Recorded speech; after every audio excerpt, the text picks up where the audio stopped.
pledge allegiance to the flag of the United States of America and to the republic for which it stands, one nation, under God, indivisible, with liberty and justice for all.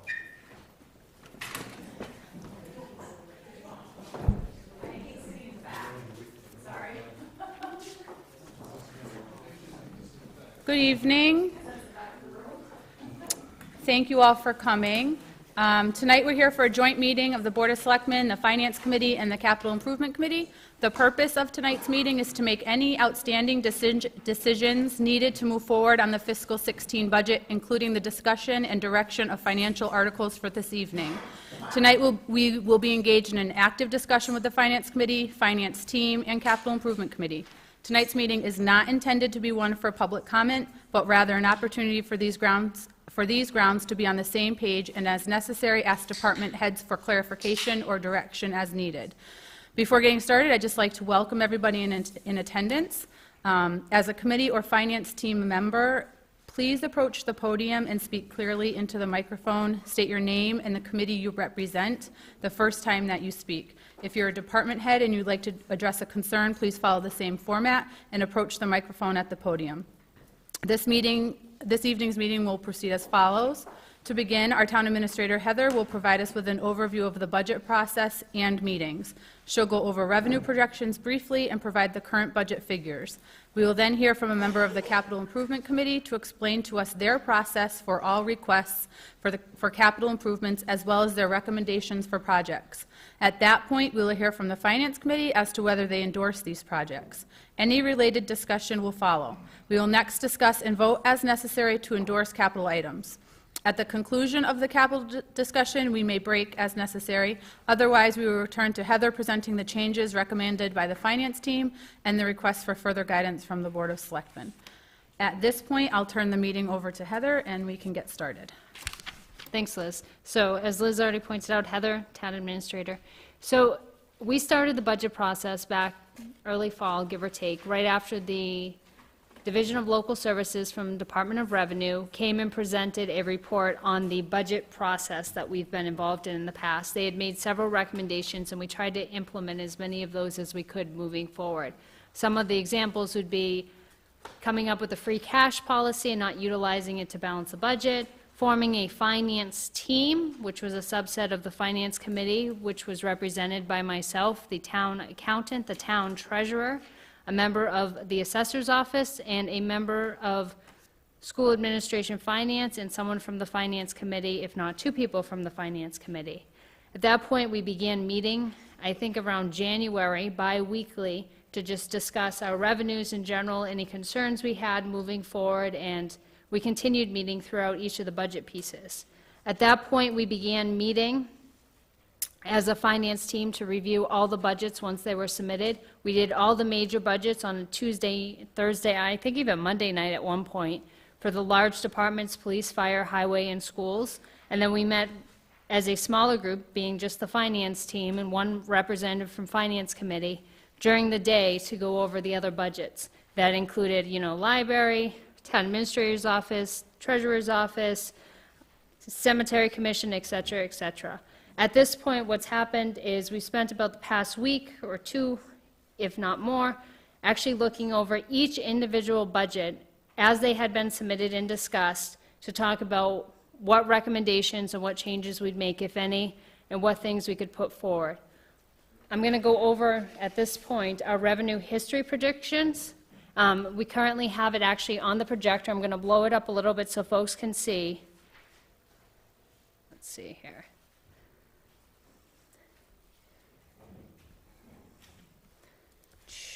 Okay. Oh, and that's not the revenue predictions. Look at that. We're already on the wrong page.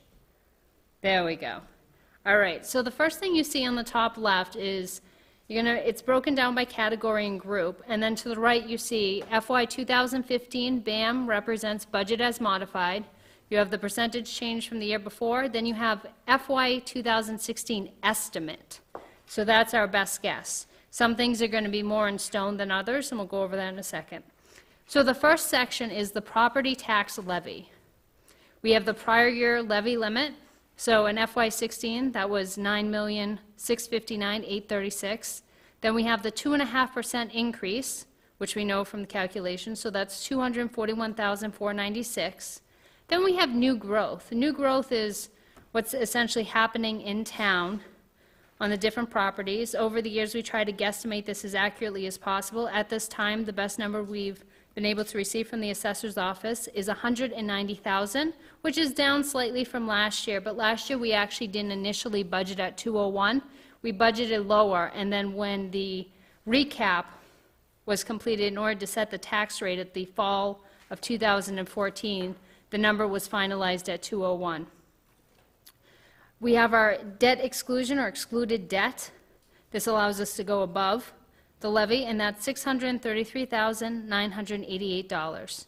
That brings the property tax levy, or the levy total in this case, to $10,725,320, which is up, according to this, it says it's up 4%. I don't think it's up 4%. It's up about 400, a little less than 400,000 from last year.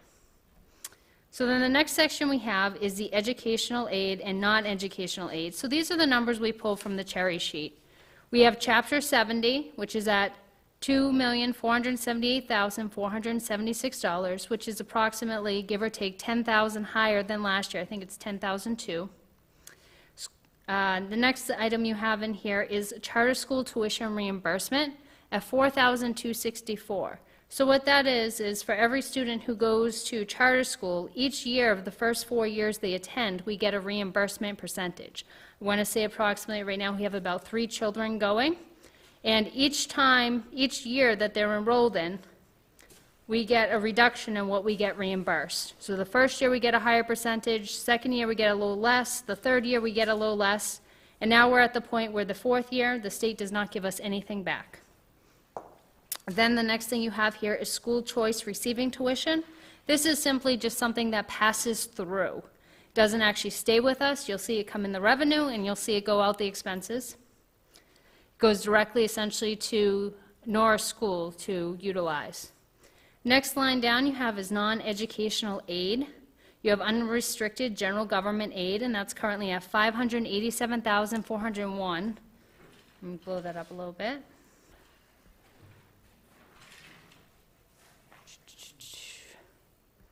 Is that better? Okay. Then we have, the next one down here is veterans benefits at $26,534. The exempt for veterans, blind, survivor spouses, and that is $31,816. And then we have state-owned land, which is $15,867, and public libraries, $8,807. Again, this is a pass-through. This just comes through on the revenue and goes out on the expenses. That puts our total cherry sheet local aid at $3,546,958. So next we're going to move down to our local receipts revenue. So the first thing we have is our motor vehicle and other excise tax, which we have at $832,200. It's higher than last year. Penalties and interest on taxes, $52,000, about the same. Payments in lieu of taxes, we have at $67,000, a little higher. Meals tax, we actually decreased to $42,000. On the expanded view of this, you can see that over the past several years, it's actually been falling $1,000 to $3,000 each year, so we wanted to stay consistent with that until we see an increase. Departmental revenues, we have at $159,550. Earnings on invested funds, $6,000. Court fines, $5,000. And miscellaneous. Miscellaneous is one of those fields that we actually are not allowed to fill in. It's simply stuff that comes in later on. An example would be if we got, for instance, a reimbursement from Hampshire Regional for paying too much, that would come back to us and that would end up in miscellaneous. It essentially would just pass through to free cash. Okay. Next we have other available funds. So this is money that we've used in the past or we're using this year to put into the budget. So in the past year you see a couple different numbers there, but we'll go down to ambulance special revenue fund. We predict putting $50,000 in from our current ambulance special revenue fund. WPAT special revenue, septic betterments, $20,401, same as last year. Water enterprise funds, indirect costs. That's $52,379, so it's slightly higher. Transfer enterprise funds indirect costs, $6,459, it's much lower. And then the school busing fees, last year we had to go to special town meeting in order to ask the town to be able to raise and appropriate $25,000 to offset local school transportation. So that's where that number comes in on the revenue sheet. That section is $154,239, which brings us to $15,590,267 for our revenue. So this is the amount we try to stay within when we're budgeting, because otherwise we have a deficit problem. Why is the estimated court fines so much lower than it has been over the last year? So last year was 15,000, the year before was 18,000, this year we're estimating 5,000. What we did was we look at where we currently are in this year. Usually we bring in quite a bit in court fines. Unfortunately, this year with the processes that were followed, or the current practices, we'll say, we've actually much lower than 15,000. We won't hit 15,000 by the end of the year. I think we'd be closer to 6 or 8, Vicki? Currently, we are at $5,517 currently, because we're not giving tickets out in order to collect those fines. So that's where we base that number off of. I have a quick question regarding cherry sheet. Yes. Typically, we're compared to Granby, and just going on the Mass website right now, their expected cherry sheet total is $6,308,000. How do they, I mean, how does that? You'd have to break everything down, David. So we'd have to do a line by line on I'm just chapter curious. 70 and everything else. Or maybe we have that conversation another time, but it's like, as I said, DOR has always compared us to Granby, and yet we're getting half of the cherry sheet money compared to Granby. Financially, they compared us all the time. So I'm just curious how we can improve that number. I don't think we can improve that number unless we had a more diverse population and other factors were in play.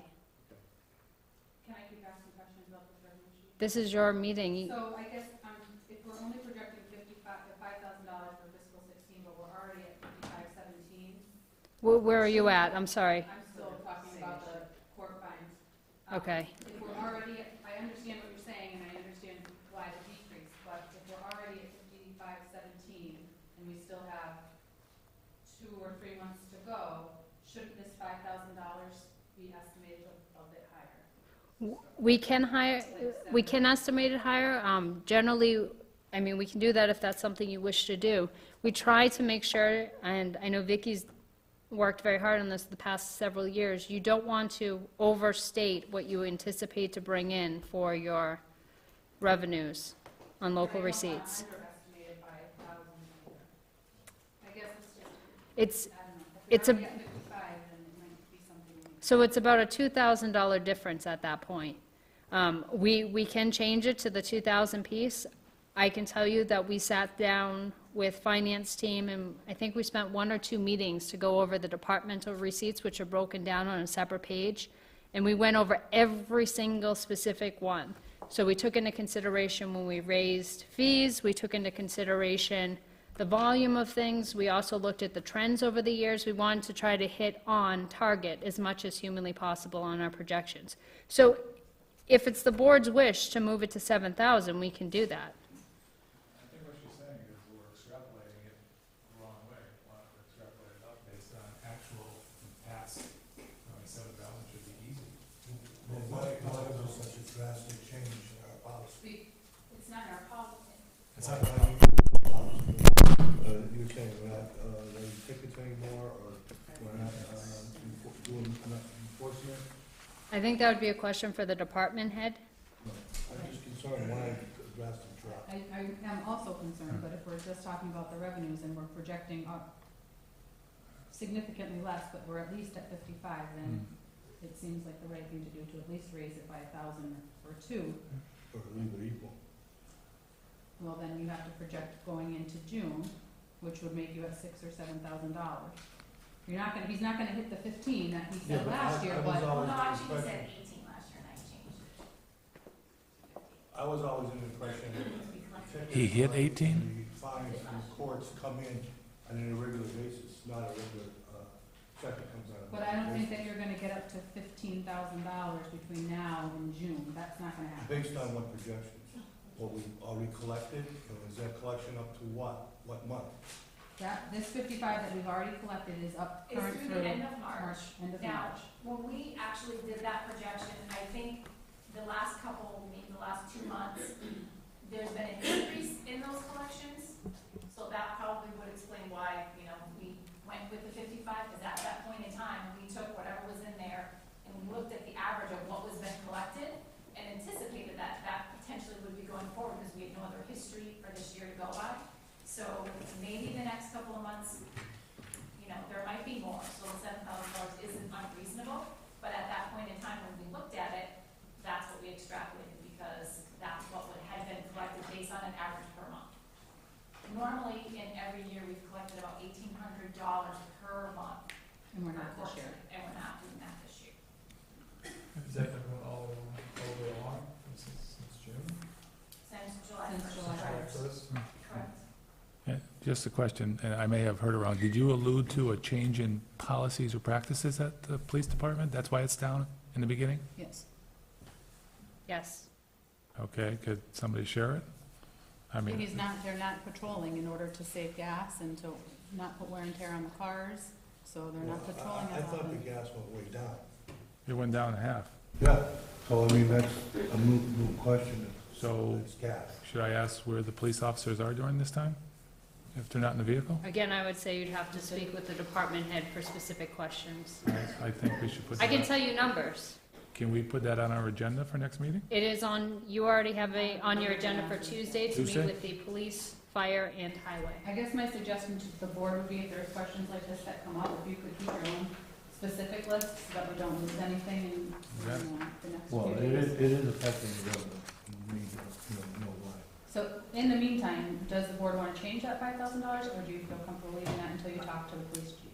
I would probably leave it as it is. If we've seen it, if the town accountant's seen a trend, Well, at that point in time, I don't know, David, if you walked in after, when we extrapolated it, at that point in time when Heather and I and the rest of the group sat down, that was what the trend was for this year. We went based on an average of what was being collected. It looks now, and I have to go back and look at the detail, that there's been a few more being collected over the past, month or two. That could be seasonal, no. If you had to make an educated estimate at this point, what would you say would be a reasonable number to put there instead of 5? I guess $7,000 isn't totally out of whack. so why don't we do that? We'll just put 7 there. Does the finance committee have any concerns with changing that number? No. Because we've been collecting $15,000 to $18,000 over the past. Right, okay, And we can address the other issue Tuesday. yes. I got another question. Go back to the enterprise funds, please. I'm a little concerned why the enterprise funds on the transfer station dropped from 19 to 64. Randall? Do you want to come up here so people at home can hear? You want me to try? I think you and I have good enough idea. Okay, perfect. I'm gonna change my mind once I start speaking. Randall Kenneth, Highway Superintendent, Transfer Station Manager. There was a full-time employee working down there at the transfer station many Saturdays. He is no longer working down there, and we have part-time people who don't have benefits, and indirect costs are made to cover those benefits. Well, So that's why it's down. I'm not here to lecture on enterprise funds, but I put this together for many times. Enterprise and direct costs are all the costs associated from any department in Southampton that assist or relates to the transfer station. What that includes is equipment that goes up there, a guy's, if he's running the loader for 2 hours, you're supposed to take that consideration. You're supposed to deal with the amount of benefits that individual gets, because he is getting benefits, and any associated costs that the highway department is doing for the transfer station. And in my 30 years of dealing with it, that doesn't even come close to dealing with it. So that's my 2 cents.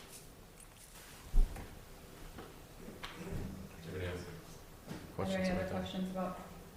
That's way too low. Do we want to come back to that number? and I would, reassess it? because, Is that something that you and Ed and? Do you have anything to add to that, Becky?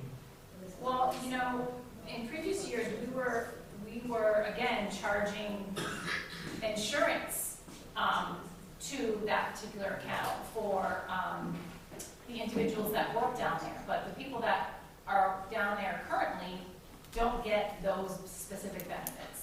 So the salaries that are in there are the salaries of the people that are working part-time, and then the piece that gets charged, the fringe benefit rates, are the ones that are working full-time, and they're not, the salaries aren't as great. but what I'm saying is, if somebody's having fringe benefits, it's not being charged to the transfer station. And I know the loader's up there on average a couple hundred hours a year doing something. So there's a couple hundred man-hours up there that those benefits shouldn't be charged to the town, it should be Correct. charged to the transfer station. Correct. Now, the other thing I tell you, I think you're missing is the insurance that it costs to protect that landfill for liability and property damage, that should be associated with it. A That, percentage of your time, the treasurer's Yeah, time, that is also is supposed to be also associated. yes, That's all in that number. yes. Well, Because the salaries that Randy and I discussed about the full-time people that were working down there are a lot less than they were in previous years. I'll be honest with you, I think the numbers are off, way off. Do you And wanna it's sit not down? just the hours you're talking about, and that, but there are insurances related to workman's comp. Yep, those are. On every one of those guys, it doesn't, whether they're benefited employees or not, those are high numbers. So do you think that? You know, it would be- there's a lot of things that you have to take in consideration. A percentage of the annual report is supposed to be taken out of that. If you read what indirect cost is from DOR, when you deal with an enterprise fund, to maintain an enterprise fund, is all associated costs from any department in town that goes to the operation of that transfer station is to be part of the indirect cost. So would That's it, all I'm saying. would it be reasonable for you to get, just put together on a sheet what's included in that number and share it with Ed so that he can peruse it, and then we can discuss that portion of it on Tuesday night when we meet with department heads? That's fine. Would that be okay? It's fine. Is it okay, Randall? Thank So- you. I think I can deal with Randall and take a look at him. If you can do that before Tuesday, so we can. I don't know, I got some Okay. issues. Just that sometimes you're gonna have somebody who's doing it for a long time, and sometimes just to verify the numbers and make sure everything is okay, so everything's all right. It's always a learning moment for everybody, so Okay. even Ed, it's a learning moment for Ed, so. Does the, I used to manage a $50 million enterprise fund. I'm happy to look over her numbers as well. Although I know, because we talked about it, I know she's mostly solid with it. I guess I just want to have Ed take a look and see if the things that are included are consistent with the things that he has included in the past, just to be sure that we're not missing The anything. only thing that has changed Is the is the benefit. percentage of time and the salaries of the full-time people that are working down there and the percentage of the, But have you Okay. taken any of the full-time people's benefits and associated with the transfer station? Because Randall will tell you, the part-time people don't run heavy equipment up there, it's the highway department. correct, And they truck, and they do a lot of things that are associated with that transfer station. correct. Does anybody have any other questions regarding the revenue portion of this? Dr. McDougall? Madam Chair. Mr. Fowler? No. Mr. Martin? Go ahead. All right, so if there's no more questions revenue related, I'm just gonna show you the brief budget, and then I'm gonna sit down and let capital take over for a few minutes. So I'm just gonna give you the summarized piece, year to year, and then I have out, after the capital improvement finishes with their piece, every change we made and why we made it. Which paper am I on now? You're gonna look for this one. Okay, so let's see if we can make this right size so everyone can see. You might not be able to see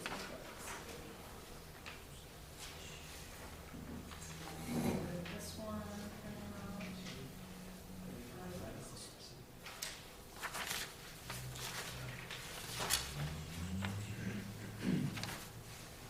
Sorry, I'm doing this without a mouse, so bear with me a second. Okay.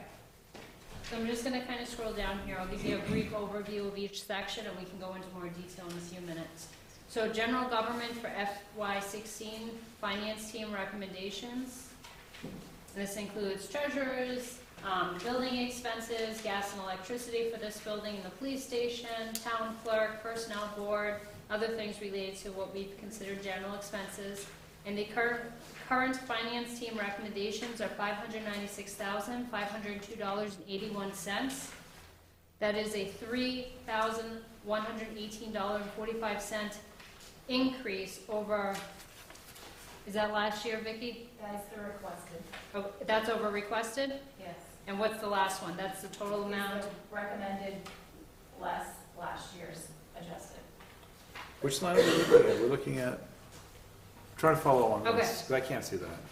Trying to follow on this. You can't see this? I can blow it up some more. but No, we have a just- few so- questions. This is the one you're looking at? Yes, ma'am. So you're looking at the last page for town. I'm general looking at the government. first page right now. Well, it carries over to the next page. You're talking about general government? Yes. So the total in general government recommended is, Our recommended is $596,502.81. that's a $3,000 increase from last year. Nope, that's a $3,000 increase from the request. Last year was, it's the first column you see there, it was $546,038. Okay. All right, so we're gonna move on to the next piece. Remember, these are just brief overviews. We'll come back and do more detail after the capital improvement I just piece. want to be able to follow on where you're at. So you did that very last column on there, Yeah. the 50,464, Yeah. that's the increase. That's the increase, okay, thank you. Okay, so now we have finance team recommendations, and this is for, public safety. $1,458,331.20. It is $157,499 less than what was requested, and $64,818 less than last year. Is that right, Vicki? From what I'm seeing? Okay. Education, we have, recommendations are $9,852,552. That's $273,721 less than what was requested. And overall, it is $365,863 more than the prior fiscal year. Public Works, we have $790,703 that is recommended. That is $57,218 less than what was requested, and $8,240 more than what was budgeted in FY15. Health and Human Services, we have $108,621. The recommendations are, $32,222.91 less than what was requested, and $7,662 less than the prior fiscal. Let's see, culture and recreation, $137,821. That is $1,276.38 less than what was requested, and more. I'm getting confused between red and black here. More than what was requested, and the same amount is what was funded. Next thing, we have employee benefits. This is your insurance and the like, and the recommendations are $1,691,000. It's $10,000 less than what was requested, and overall from last year, it's $63,412.20 more. Is the OPEB amount the amount that they wanted? The OPEB is what we need in order to have the study. Okay. Debt service, we have this is the principal piece, $328,850. And that is overall $17,000 more than last year. Interest for debt service is $91,103, and that's $7,758 less than last year.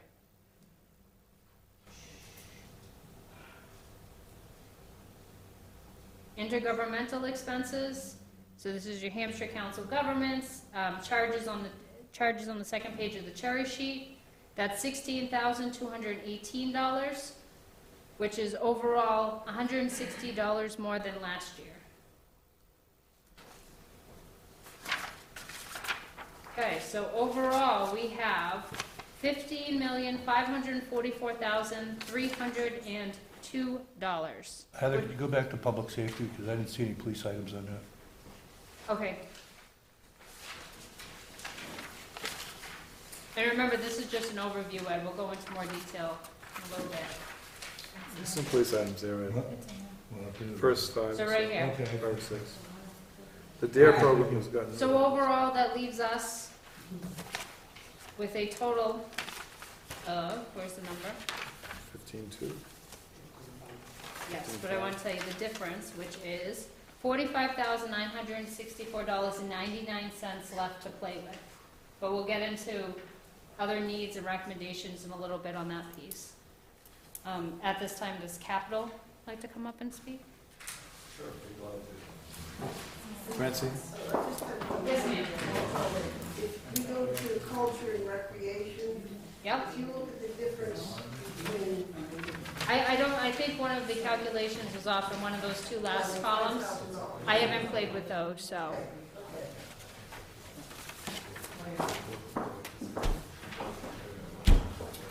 Hi, I'm Tim Huber, the chairman of the Capital Improvements Committee.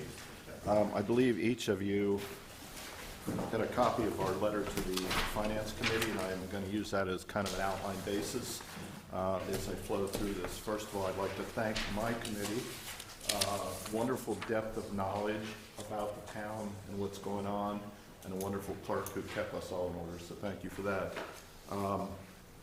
Part of our responsibility this year, because we now had some money, about $250,000, was to understand what some of the capital needs were in the community.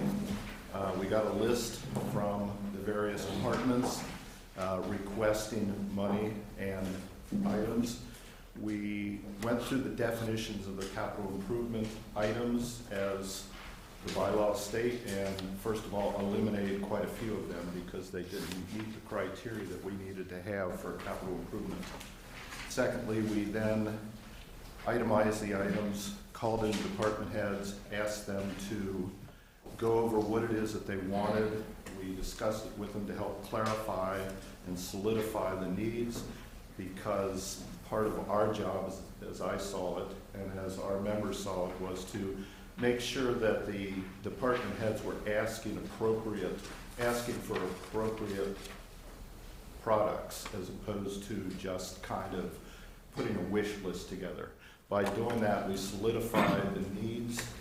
We made sure that we had the appropriate requests, and we were then able to grade them. We used a rating sheet that Heather was nice enough to help us obtain, which was from the Minneapolis Council of Twin Cities area, which had a variety of ratings, such as what the priorities were, the expected useful life, things of that nature. It gave us more of an unbiased rating on each particular request, so that we could grade it properly, and in making our decision on what we should and should not put on the list, we were able to do that in a much more consistent manner. As you can see on page 1 here, we ended up with approximately $186,000 worth of capital improvements for the various departments. We had a budget of $249,000. The request started out at over $500,000, so we had to pare that down to something that was manageable. Some of the items that were requested through various discussion points, as you see on the second page of the letter, we were able to move to go into a different category, the definite exclusion, so that it could be brought about in a different manner rather than using the money from the capital improvement budget. So, looking at the items that were needed, that had good consideration after discussion, we came up with a list, we graded them, We elected, because of the complexity of the budget and the changes in financial status throughout the year, to reserve 25% of our budget for emergency needs that may or may not occur, but just in case. And we came up with the request for the 5 items that you see listed there. And I pretty much can just simply say that it's clear what's on here. I'll be glad to expound on each one, or if you have questions, I'll be glad to just take the questions. Yes, Ed? Just one question on the highway truck. Is that going to be a small dump truck with plow and fighting equipment for snow? I wish Bill was here. He could give us a better How one. about Randall? Yes. Yeah, okay, there you go. Okay, that's it. Okay.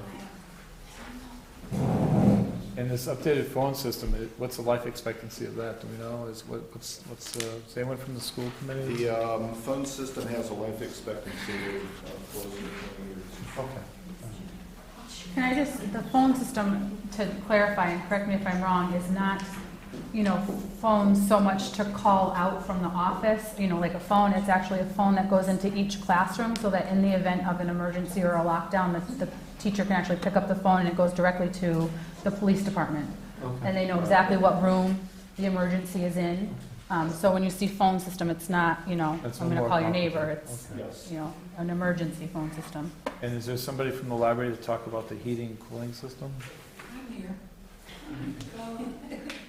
We got 3 estimates, and they all agreed that either the system needed updating or complete removal. It's coming on to about 18 years old, and we've had a lot of trouble with the thermostats, which are obsolete. And so we started with that, but then the boilers, getting pretty old. Now, is it hot air or oil or Gas. gas? Is gas? Okay. And one of the consolidation points had to do with their heating and cooling systems expressly, because when they first came to us with the proposal, they had was it a 3 or a 4? Three-part proposal. What about the windows on the north side?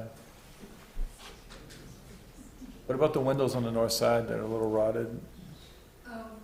You guys are working on getting somebody to do that, right? Yes, we are. Okay.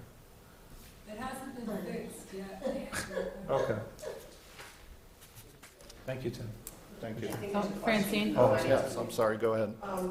Did you score the request from the Council of Aging, or just made a decision that it might be better funded through community preservation? Well, we initially discussed it, and we, yeah, Charlie, maybe you could address that better than I can. Thank you.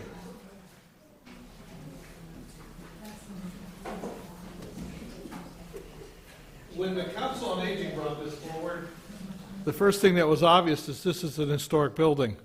So community preservation has funding to restore historic buildings. So why take money out of the capital budget when we have money in that other budget that could do the same thing for us? Okay. That's why we... Did they agree to do that? I mean, Well, at this point in time, they've acknowledged the fact that they're willing to go forward with this. I'm presently working with the town administrator to get 3 quotes on the doors. That $7,000 is just an estimate at this point. Charlie, can you just tell everybody what it's about? All right. This all started because one of the elderly people slammed their hand in the door trying to get into the town hall. And what people started realizing is there's no automatic doors on this building. They all have a spring-loaded system that takes someone to pull the door open and hold it open as they pass through, and they're unable to do that. And so it basically came down to, we should try to upgrade this so that it becomes safer for them. And then it became apparent that it's not only there, but the town clerk started explaining to us that when people come in to vote, they're having the same problem with the double doors over there. So the idea was, let's upgrade this, get it safer, it'll work better for everybody in the long run. yeah, and because my comment would be, it's not, there's a high correlation between people, older people and disability, but then disability in and of itself would require an accommodation, not just a ramp, but for access into the building through automatic doors. So We- I'm glad to see something's gonna get done. We did the assessment on the ADA requirement of this building, and it does comply without those doors. But the reality of it is, we all acknowledge the fact that they need to happen. Right, the right thing to do. The right thing to do. Yeah, it should be ADA compliant. I mean, this is. So, Thanks, Charlotte. Are there any other questions regarding capital improvement? Oh, I have Mike. a question in regard to the debt exclusion. I don't know if you want to go into that in more detail or. I hadn't planned on it. Okay. One question, I overheard this when we came in, so the number is actually higher than 10, is that true? so public safety complex? Yeah. Yeah, it's 10.8. So it's 10.8. Yeah, the raw numbers that went to the capital committee was 10, because at the point there were raw numbers. Right. My question is how far along in the feasibility study process are you? And do you feel comfortable knowing, I mean, it just went up 800,000. Are you comfortable with the 10.8 number as we sit here today with a finalized conceptual idea, single story versus split story, contingency, dealing with the old firehouse, is all that value captured in that 10.8? Like demolition. Which question do you want me to answer first? They're good questions. Yeah, the trouble is, there's so many of them, I don't remember them all. One step at a time. All right. Are we satisfied with the $10.8 million? Yes. That's what's come back from the designer, that's the number we should be shooting for. It's about $9 million for the actual building, and there's about $1.8 million for soft costs. Soft costs is everything from computer systems to compressors in a fire station, to furniture, to highway light at the end of the street, that kind of stuff. What part of that 9 is contingency? There's approximately 15% contingency in the whole project. Does that include the 1.8 soft cost value? Yeah. I don't have that in front of me right now, so I'm trying to remember it, but it's about that. You also have to appreciate that when we look at this, we're also looking at an estimated interest rate of 4.2, I think it was. But by the time we get there with the treasurer and town meeting and stuff, interest rates may change, so some of this stuff becomes very fluid as it moves forward. Does it include dealing with the old firehouse in terms of demolition, removal, moving? No. That wasn't part of their mandate. Our charge was always to take and move forward with a public safety complex. We were asked not to touch the old fire structure, so what we've done is we've basically put it in a grassy area in front. And part of the problem with the old firehouse is if you take and try to do designs for the new construction, there isn't enough landmass footprint to put a comfortable building there, because you're fighting the driveway to this building and the brook to the other side. Then my last question is how much have we spent on architectural and feasibility costs, and at what level is the feasibility? Are we at a point where there's floor plans and schematic elevations, or are we just dealing with flow plans of the floor with no real, we have, this is where footings are going, this is where walls are going, where are we in that? We are spending $37,000 on the feasibility study. The feasibility study is to give us a proposal of concept as to what would work so that it's capable of putting together the actual floor plans and structural engineering to design and move forward. So the 37,000 is for a conceptual proposal for floor plans? Yeah. And part of that is because we're still moving forward on needs in the town relative to this. And, you take and you put in there, like, there's a deputy police chief's office. Well, that may not be a deputy police chief's office. It may be a secretary's office, that kind of stuff. That's going to move forward in the next phase. So the architectural and engineering costs, are those built into Yes, they're projected at 800,000. Are you comfortable knowing you can move forward past the feasibility study and get into a design and engineering phase and realize that, the cost may grow?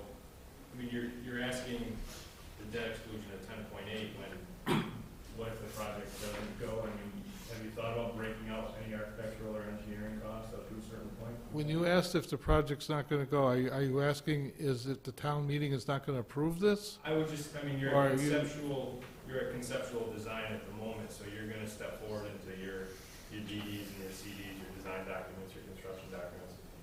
Have you thought about breaking any of those costs out of the 10.8 for maybe one more step?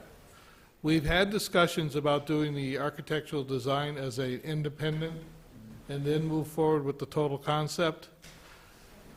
Because you always get to keep it for later. Oh, I understand that, and that's been discussed, and part of the problem is timing. We presently now have a fire and police department that are in less than desirable states, and one of the mandates that came from the selectmen was to move this thing along as fast as we could, being protective of everyone. And the thought was, is if we go to this town meeting and we ask for $800,000 for design engineering, once that's completed, we need to go back to another town meeting, which would probably end up being the spring, which would mean that we would lose next year's construction season. One of the things that happened with this building was that we recognized that we had to go for it all in one shot when we went to the annual. And we had lingering questions that still exist of what to do with the old town hall. So I think Charlie's approach is probably the most appropriate. It's, let's do it, let's finance this thing out to the best number we can. Is it going to be 100% accurate? Hopefully it is, but you know how things go. Yeah. So, but I think the more important thing is to not try to get everything signed off in the sense of what do we do with the old fire station, because if you wait to figure out all the little problems, you miss the opportunity for what's most important, which is to get this public safety complex built, to protect the $750,000 worth of equipment that's in a building that's not seismically safe at this time. So I don't want to miss that opportunity by trying to have all the answers. Hopefully in the future we'll preserve the building and have a different answer. And this building here was supposed to have retail in it. That was one of the answers, that we were going to have rental space and stuff. Who knows what we could do with the old fire station? Could it be a retail space for, attorneys to use, a community area there that's internet accessible with fax and whatnot that small businesses could use? There's multiple things that space can be used. But to answer those questions before moving on stalls everything. We can't do that. Good questions, though. Thank you. Very good question. Do you have more questions? Okay, thanks. Thanks, Charlie. Are there any other questions surrounding the proposal from the Capital Improvement Committee? If I could summarize for those who may not have this letter in front of them. Yes. The funding recommendations for the, in order of priority, the highway truck for $61,000, the library, the heating and cooling system for $47,000, a new police cruiser with a camera built in for $44,600, firefighter turnout gear for $9,000, and an updated phone system for the school system for $24,000, which is a total of $186,174. Thank you for allowing me to do this, and thank you for your time. Thank you for all of your help and all of your time. Thank you. You very much.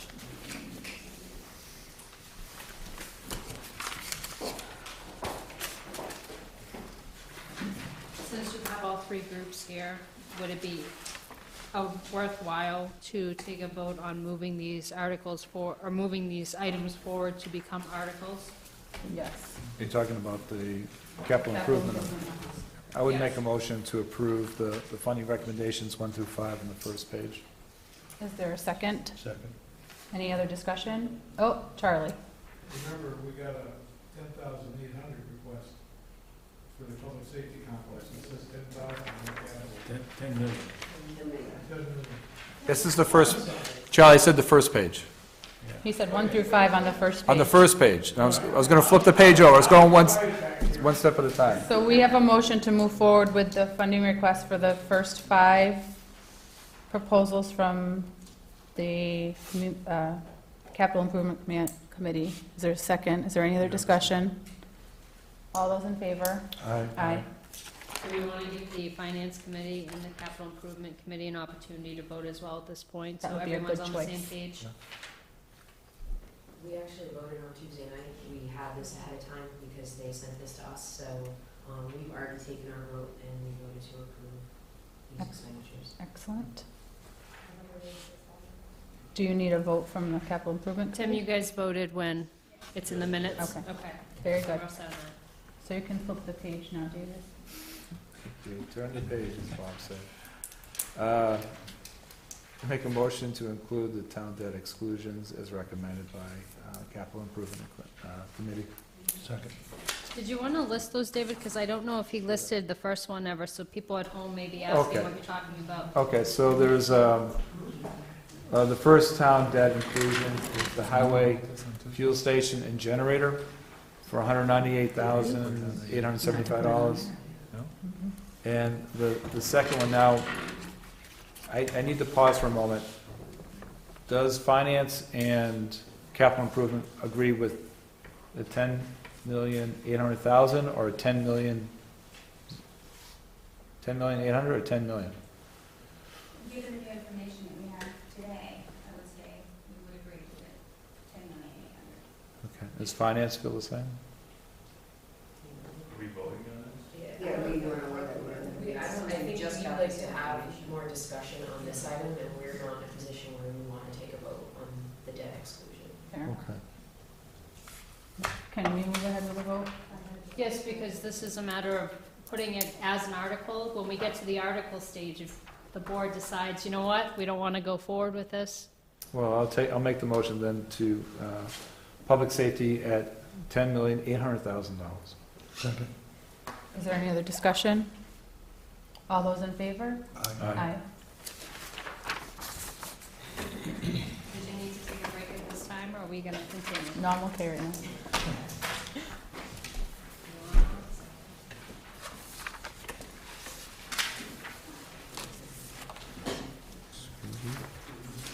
All right, so from here, what I'm gonna do is I'm gonna run into the changes that the the finance team has recommended. So for the Board of Selectmen, this is the sheet you wanna look at. And for those at home, what have you, I'm gonna bring up our summarized accounts so we can walk through it.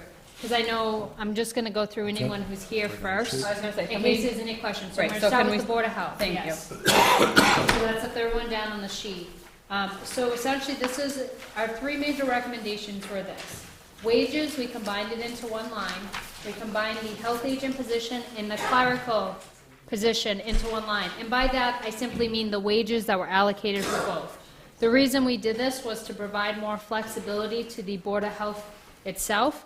It actually overall increases the line from last year. So if you look at the numbers here, last year, they were budgeted at 26,659.18 and 6,168.40, respectively, for the health agent salary and the Board of Health clerical wages. This year, we combined both of them into one line, which is right there, and that combines to 31,182. Once you add that to the 35,182? $35,182. Once you come, Same as last year. no. So once you combine it with the animal inspector line, that's $38,182. Overall, with the wages, it's a $2,354.42 increase. The main decreases. I'm sorry, where do you see the increase? The two, you're saying 2, 3? Sorry, just give me 1 second to try to get this all in one zoom. Okay, so right here, where it's highlighted, we can, I don't know if I can make it a color here. I don't think I can, I'm not that talented today. There we go. Okay, so that's the increase that's in yellow. So it's $2,354.42 more than last year. When we had sat down with Shelley at one of the finance committee meetings, Liz was there, myself, the rest, the full board of the finance committee, I believe at that point, I believe Vicki and Donna may have also been present. We had talked about combining the two lines for more flexibility, and we also talked about the breakdown of the position. So at the one of the last PPPB meetings, they had increased the rate of pay for the health agent position to almost $24 an hour. And at that point, we worked out a couple numbers. So we talked about a couple possibilities. At one time, I know the Board of Health was looking at splitting the position into two pieces, one for someone in the office and one someone in the field. And the two breakdowns of the numbers were 28 hours at, I'm sorry, let me back up. So $17 an hour at 10 hours a week, or $24 an hour at 21 hours a week. If they decided to go that direction, that would work out for $35,182. If they wanted to go at 28 hours at 24 hours, $24 an hour, that would work as well. But unfortunately, paying the amount at $24 an hour, we don't have the flexibility to do 31 or 32 hours a week. It would be less hours. Ultimately as well, they also, if you go down to the next line, under Board of Health expenses, they had originally requested $3,500. When we had the meeting, they had suggested that they needed additional funding for a printer. My understanding is the printer has since been funded for by a grant. Is that correct, Lisa? Percentage of it. Okay. But at this point, for next fiscal year, the bill came in this year, so you can't pay for it out of next year regardless. So because we compromised we compromised on the wages, we actually just brought it down to $3,000, so it was level funded from last year. So overall, that puts them at $41,182 into fiscal 16, and that is a change of $2,355.42 to the positive. Are there any questions pertaining to that budget at this time? No, I don't have any questions, but I would like to hear from Lisa and see if you have any comments. I just did some math, and I know, based on your concerns from Tuesday night and wanting to fund the position whole, that would put your total wages for the department at $38,804.43. If you fund the position at $23.98, which was the dollar amount that the PQB came up with, and paid them the $35,182, that would come up to 28 hours per week. I lost you in the last sentence. So the 35,000, if what you're funded at now, when she combines the two wage lines, and it's funded at $35,182, if you divide that by $23.98, and then by the number of pay periods, it would turn out to be that employee would work 28 hours per week at $23.98 per hour. Is that something that the Board of Health can work with at the moment, or is it something that we need to have a bigger discussion about? Well, I think it's a larger discussion, and the problem is there's two employee salary line items on there that you're collapsing to make into one to comply with the PPB increase. So we take further from that to ask that there only be now one person for 28 hours puts us in an even greater difficulty. We've demonstrated that office, that somebody should be in that office more often than there is. And if we're just having one person at 28 hours, it's problematic. So if we were to add in, could the person getting paid $23.98 do the job in 28 hours a week? I don't think so, no. We had two people in that office, we couldn't keep up with it. So if you added in another person as the clerical person, what is the minimum number of hours that that person would need to work, and how much would they need to be paid? Well, the clerks, I would go with whatever PPD or PQB approved for whatever the clerical rate was. And what seemed to be sufficient when we had 31-hour person in there was 8 hours per week. And in fact, we published that and interviewed and had a candidate we were going to hire. And then when it became apparent that we didn't have enough money to pay a health agent, we stayed our decision to hire somebody until this board voted. Because if we have to choose of, which evil to pick, then we want to put the money where we can have a qualified health agent. So what we pled to the PQB as well as to finance when we went back there was, if you give us the money that PQB approved, which is the $23.98 per hour at 31 hours, what we will endeavor to do is use that money, hopefully, to hire 2 people that will be both considered a health agent to fill the position. That way we can also have the flexibility of a body being in the office when inspections and stuff are being done. And we said we'd stay the decision to hire a clerk to avoid spending more money. So so if you're saying to take that 38,804 and split that into 2 positions, both considered a health agent? Right, what I said was that, and this is what I explained to finance, what I want to do is the flexibility of putting it out there that we are hiring either 1 or 2 people for X amount of dollars, the X amount being the $23.98 times 31, that's the X amount of dollars. That we're going to hire either 1 or 2 persons to fill the role of all the job responsibilities that are listed in the job duties of the health agent. And that we wanted the flexibility to pick within the pool to go either 1 person for 31 or 2 people for less. So in reality, you would need, I'm just trying to, It was, I believe it was 38,000. I just want to see the difference between between that and, so you would essentially need $3,622.43 more. Than last year's budget, correct. Okay, so I just want to have that number so that as we go through and, see where else we're at, if that's a feasible number to come up with. May I ask a question? Yes. Janet Kane was extremely helpful and had these numbers right on point. I thought that she had come up with a number of 38,804 is that the number that you have as well? Yep, yes. And again, that's It's on the chart. I mean, that would be based on if we got the budget approved to move ahead in 2016 for that amount of additional funds. That was the number. Right, and that's what we're asking that the board, that's what we're hoping the board will do so that we can adequately fund that job. Okay. Just a point of clarification, if you go to 2 people, Yep. you're going to pay them both the same amount?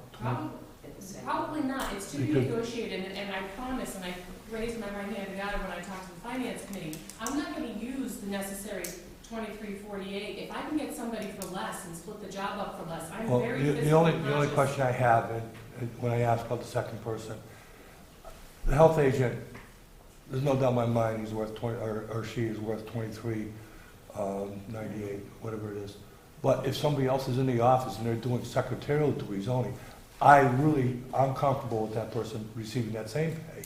And believe it or not, will cause a major ruckus on people in this building who are doing the same type of clerical work, being paid much lower.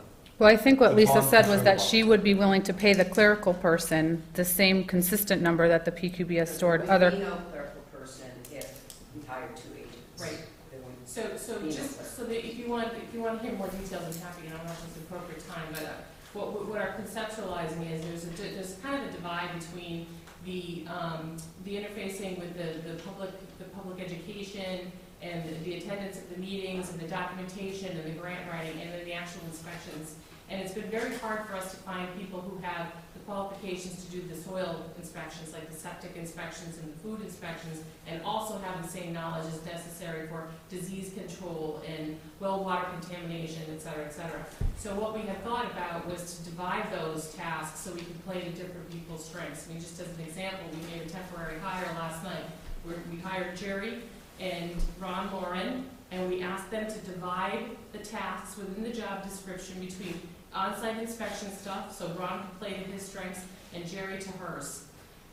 That may work as a permanent solution, but what I want to do is I want to have transparency. I want to be able to publish this and say, do people want this job, and actually do interviews for it, because we may find a better or more appropriate candidate. A question on that, because what you were talking about the other day is difficult keeping a good health agent, and Yes. we all agree. I mean, salary is one thing, but if you break it into 2 positions, you'll think you'll be able to get 2 people that are going to be good and want to stay? I think that's why we want the option of possibly doing that, because there's some people who they already are working for multiple towns at 10 hours a week, and they would maybe be willing to give us 10 hours a week. So we want the flexibility of being able to look at that, because maybe we can combine assets with other people. I mean, we want to consider, we even looked at Easthampton, you know, what assets do they have, who do they have there? We had conversations with Easthampton at different times. Maybe dividing it up may be more appropriate. We want the flexibility to do it. Okay, I just hate to see them keep churning, that's all. Pardon? I just hate to see them churn. The churn has cost the town money, because we don't have the ability to think forward and move for grants and stuff. I mean, we're scrambling right now to do a grant for the Sharps. Randall has worked with us in the past. I think it was Adam Kinney who had put together a Sharps program that is really a great benefit to this town. Ed had a great idea to keep it, the Sharps donated within, or not donated, but brought back into the town hall, because we're finding them in all over the town, and people are getting injured, and these guys were susceptible to having to go out overtime, et cetera. So Randall just said that that grant was gone. We have to apply for another one. The due date is what, in a week? Yeah, I don't know, I just got the email. Right, it's a week. So we have essentially 7 days to reapply for a couple of $1,000s to have a grant to continue to fund the Sharps programs. If we didn't have a live body in there, I don't know who's going to do that work. I agree. It's not just the money, we've lost some good people on the way too. Oh yeah, we continue to relearn. Every time we bring somebody in here, I'm spending their time and our money re-educating them. And it's just, anybody knows, anybody who has employees knows that you're losing a good percentage of your manpower by educating these employees. Okay, so you just want the flexibility to see who Yes. applies and decide. And Okay. the additional money. Right. And the additional money. Right, to that's do the that. additional money we talked about. Right. yeah. That's So right, it- the paperwork hasn't been signed for. And the bottom line is, I'm really asking for maybe $3,000 more, because I'm Right. giving up a secretary. And we may find ourselves in a difficult situation, because if I can only hire one person, then and that person goes out on inspections, we're gonna find nobody in that office, and that's problematic, but we're gonna try it.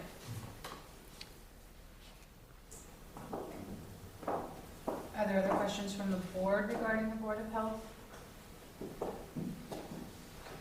Can I just make another point? I had given, I provided the board with an article, and in the event, for some reason, you can't vote for it, I'm gonna ask, and I got town signatures, and I'm actually formally moving this body to provide on the annual town meeting an article that you would fund the position at the amount approved by PQB. So 38,804, Right. 43. Can I just interject on that piece? When it's a petitions or residence request, it doesn't go through the Board of Selectmen. It goes automatically onto the warrant verbatim. We have no ability to amend, adjust, or even get council modification to the article. So the article will be put on verbatim as soon as all of the signatures are verified by the town clerk's office. And that's what was my understanding of it, but the original has to go to the town, so I gave the original and handed it to Heather tonight, and I gave you all copies. Okay. The But I amount, hope that we don't have to do that. the It's amount already on here done. is a little more than It's done, though. 804, but. Pardon? The amount article's on here is done. a few dollars more, but. It's here. It's here. The article's here, so it's on the warrant. Well, if it's moved, then we can pass it. No, it's already, once you do this, it goes to the annual town meeting. We can't touch that. Except for you haven't closed the warrant yet, so. We can't touch it. Yeah, Okay. So it goes, that's how it goes. It'll be moved at the town meeting if we don't need it. yeah, you So- will withdraw it. Right. So if I can just backstep for a second as well, this was brought to my attention by Vicki. I had printed out the revamp of the expense sheet earlier today, and we had OPEB in there twice, and apparently while deleting OPEB, we also deleted workman's comp. So earlier today, when I said that we had $40,000 to play with, we don't. Workman's comp is $45,000. So we're pretty much par for par at the actual budget. We don't have money to play with, but we'll get into in a few minutes on who would like money, should we have money. Well, that's what I wanted to know, what the additional number was, so that going forward, we could. So we have no talk money about to it. play with at this moment. I guess if there's no other questions for Lisa, although I can't give you, the answer that you're looking for at the moment. Just a question, Heather. This article is for $38,836.80. So that is for a person for X amount of hours. What's in that budget already, which is clerical wages and animal officer and all that? that all would stay there, this would just, I can't answer that question. We'd have to defer to town council as to how that would refer. Just a reminder, though, the Board of Selectmen, although we present the budget, the Finance Committee can decide to support or not support any financial matter on the piece. So when we get to the warrant piece and everything's proposed, they actually have the right to have a line underneath it that says recommended by Finance Committee, not recommended by Finance Committee. that's been done in the past, yeah. So the number that's on this, Lisa, is not the same as what $31 is. So if the PQB said $23.98, that number is actually $38,804.43, and the article says $38,836.80. So just point of reference. I don't know if you needed to. Just a quick question, were you looking to also hire an animal inspector for the 3,000, or is that gonna be also rolled in? No, that's separate. That's separate, The state right. requires, if that's the animal inspector and it's separate and the state requires us to have one, that's been a stipend that hasn't increased in years.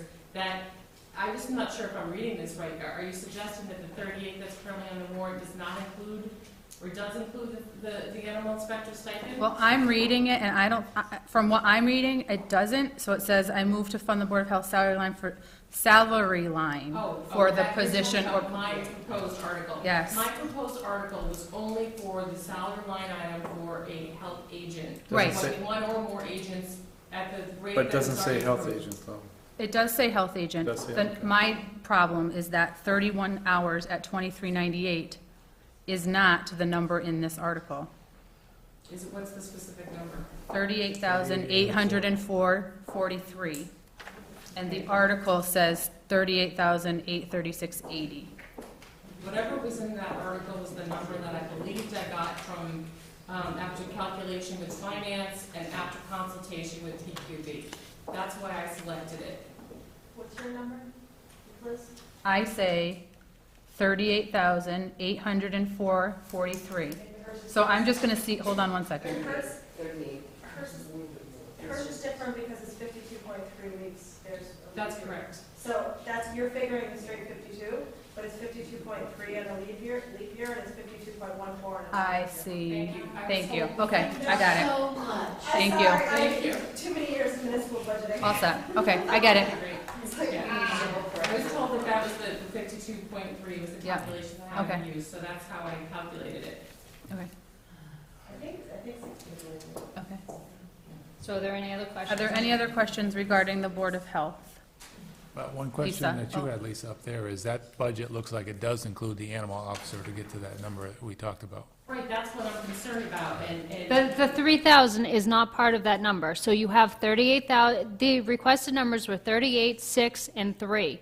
The recommended numbers are 35,182, so that's a combination of the health clerical and the health agent, and the 3,000 is uniquely To the animal unique inspector. as animal inspector salary, which brings you to a total of 38,182, because again, as we spoke about earlier, we had combined the clerical and the health agent into one line for health department wages to provide the Board of Health with flexibility, and that came to 35,182, which, if you look above, 26,659 and 6,168 is a couple $1,000s less than that. So again, it was an increase of $2,354.20, some change.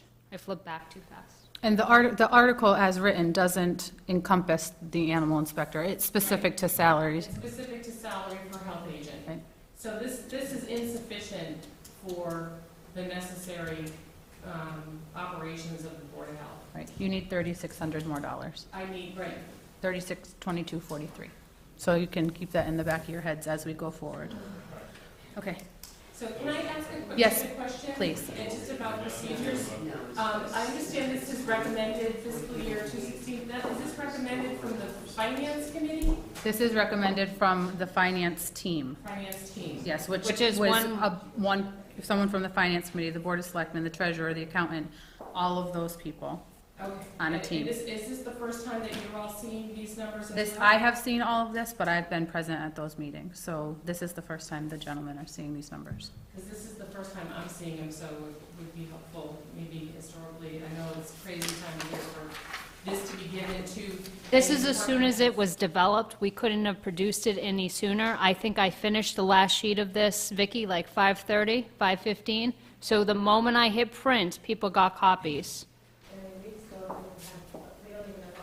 This is it's preliminary, and I can say at this point, I would, this is the third budget I've gone through, and so far, I would say the clarity of what's happening is much better than I have ever seen it, although maybe not popular, it's at least clear, so.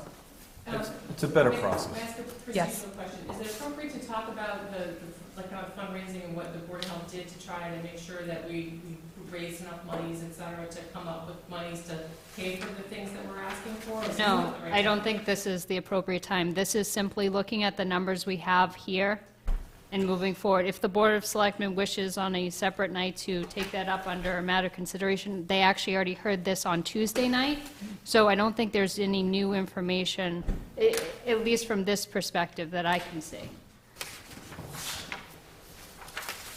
I'm not sure I agree, but I know that we have a lot to get through. I guess I'd like to know how the Board of Health supplements and adds to their budget, but. I can keep it under a minute. Okay, go. So we've raised all of our fees, we created new fees, and that's generated probably $5,000 to $6,000 more than we had in the previous year. We're seeing the trend there. We've also outsourced, the whole Catman issue where we had probably $8,000 to $10,000 we needed to spend. That was outsourced to the Attorney General's office, so this town spent nothing on that. So that was significant, even though we got approval from, I think, special town meeting, et cetera, to spend that money. I also proceeded against a third party to get monies back from monies the board expended on another emergency issue, and settle the case on my own to get that in, which will be coming back to our coffers. So I'm just really encouraging that this is a hard-working board and that you give us more tools to continue what we're doing. That was pretty good. Thank you. It was under a minute and to the point. Thank you very much. Would you like to move to the library? I would. Okay. All right, Start in the so beginning, or you want to skip? No, we're gonna go to the library because they're. We're doing Oh. those who are currently in play, and then we'll continue with the changes as we go. Okay, so library, let's see if I can make this small enough so people can see.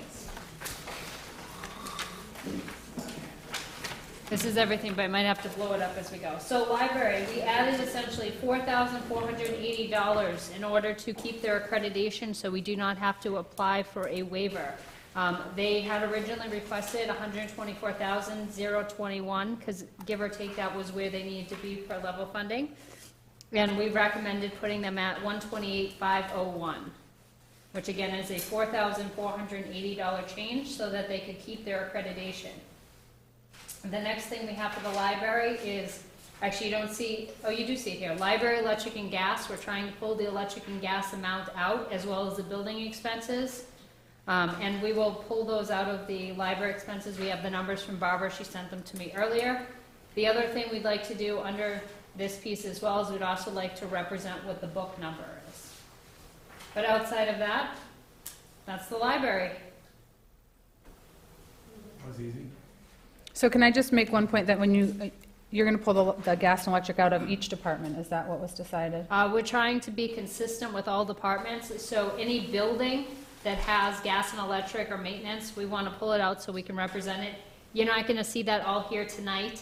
We were talking a little bit more yesterday and today about it, but due to time constraints, we haven't had the opportunity to finish that piece yet, but you'll see it by next Thursday. Okay, and by pulling that number out, it's not going to affect the number they need for their No, accreditation? what we're actually hoping to do is, as needed and where we can, add the actual amount we're likely to spend. So one of the benefits with adding the $4,000 back in is now we can adequately represent what electric and gas is. So the hopes that it's more transparent in a way and also gives us better record keeping moving forward. But you're going to establish one account for the town for oil, gas, and electric? For energy costs. No, one account for each building. For each Okay. building. So library will have their own electric and gas Okay, line, but- highway will eventually have its own electric We're and not gas line. establishing one count, No. and we're not going to deduct anything from them No. and find out we have a large No. account to pay for. Okay. Right. It's just a way so that if we say to Barbara, hey, can you tell me how much money you spent last year in electric? And she says, no, it's gonna take me 20 minutes. Now she just pulls up the account and sees. Okay. So it's something she's always been paying for, it's just gonna have a separate line item. Right. Yes. So, Yes, whereas the boards in this building don't have that line item. right. Correct. But there's one caveat to that, is that when that is done, there's nothing left, and she has an electric bill, she will have to come to finance to get more money to put it in that line item in order to pay that bill. Which will make department heads be diligent about the number that they forecast for their electricity. Right, but those are numbers that are hard to forecast because True. they go up and down, they have no control over it, so. So they will not have the ability to, when it's all in one expense line, I'm not saying you should or shouldn't do this. But if you have everything on that expense line and you don't need as much for supplies, you can use it and just pay your electric bill now. You'll have to go to finance to get that money. Or can't they go to the finance committee, ask for a transfer from one line to the Can't, other? no, not till the end Not of the with year, utilities? Not till the end of the year. not till May 1st. So I guess there's a couple things to look at. So number one, with the electric and gas, if it does run out, like right now, we're low on one of the accounts, we're almost at May 1st. Come May 1st, we do a line item transfer as needed. The second thing to think about is almost every single department has given us a breakdown of their actual expenses, like piece by piece by piece. I go to these 6 conferences, this is the cost for each conference, this is the cost for travel, this is the cost for membership, this is how much I spend in ink, this is how much I spend in this or that. So it's not, I guess I feel like I'm satisfied as far as having all the information, because we have a sheet of paper that says this is what they're going to buy, and they're not adding in $50 fluff or $5,000 fluff in their expenses. They're working off the level funded number from last year, and from there, they're pulling and saying, this is what I absolutely need. So I don't feel that they're getting any benefit out of pulling out the electric and gas line or the building maintenance line. I think it's just making it more transparent so we know what we actually have in these pieces. Plus, in all fairness, if electricity and gas skyrockets, or let's say there's a catastrophe with one of the buildings and something collapses, heaven forbid. You know, maybe they only budgeted $10,000 because that's what they spend every year for pieces, but all of a sudden, catastrophe, should they have to pull that out of their own budget? They should be able to come to the town and say, hey, there's a catastrophe, this is what happened. That's the purpose of the reserve fund. Are there any other questions from anybody regarding the library budget at this point? Should I add that this is not formal, right? Things could still be... Yes, this is Okay. just an initial discussion, and the reason we're going over the changes now is for the Board of Selectmen to be aware of them. Not that I want to Once do we that, go but through- it's, you know. Once we go through the changes, we have some major questions for the board Right. to point the group in a direction where you want to go. Very good. All right, so is there any other departments here? Randall, Highway, do we have any changes for Highway? We do. Well, we need to go over them on Tuesday. Tuesday, I think, is just for an update on where your department is. This is not a budget Tuesday, it's a meet and greet check-in. So this is the How are you Highway, managing this year's budget? so this is the Highway Department's budget here. I don't know if it's big enough for folks to I can pull it up some more. So you essentially have, everything's pretty much the same. He is level funded from last year. He had initially, or Randall, as the highway superintendent, had initially asked for us to try to balance out the winter roads and winter wages so that they were actually, especially winter roads expenses, so they were actually the amount we utilized over the years. As you can see, FY13, our actual numbers were $159,326. FY14 was $181,175. FY15 budgeted was $129,881. That was after special town meeting to get it where it needed to be. And this year, he had requested $191,000. We had a lot of discussion about this in the room, and the ultimate decision was to request it to be at $129.82, which is exactly $1 more than what we budgeted for in FY15, which is what we're required to do in order to be compliant with DOR, in order to ask for potential to deficit spend as needed. Same thing goes up above. Last year, we were $196,329, and for some reason, it's less than that, so we'll fix that. No, because that's general highway, the winter is down below. Oh, thank you, I'm sorry, I apologize, my eyes are playing tricks. $126,913, and this year, $126,914. So what we did, because we had some extra money to play with, is we stuck it in the expense lines for him. So he had originally requested $139,005 for general highway expenses, so, hold on one second. So initially, we stuck it in his general highway expenses as 151,798. I would just like to, it wasn't like we had money to play with. I moved money to make it more accurate, more accurately reflect where we spend money. Whereas we usually have to end up transferring money at the end of the year to cover other accounts. Right. Just want to be very specific about that. Right, then we funded the dollar work because of. We chose to make the general highway expenses more whole and then follow the past practice. Right.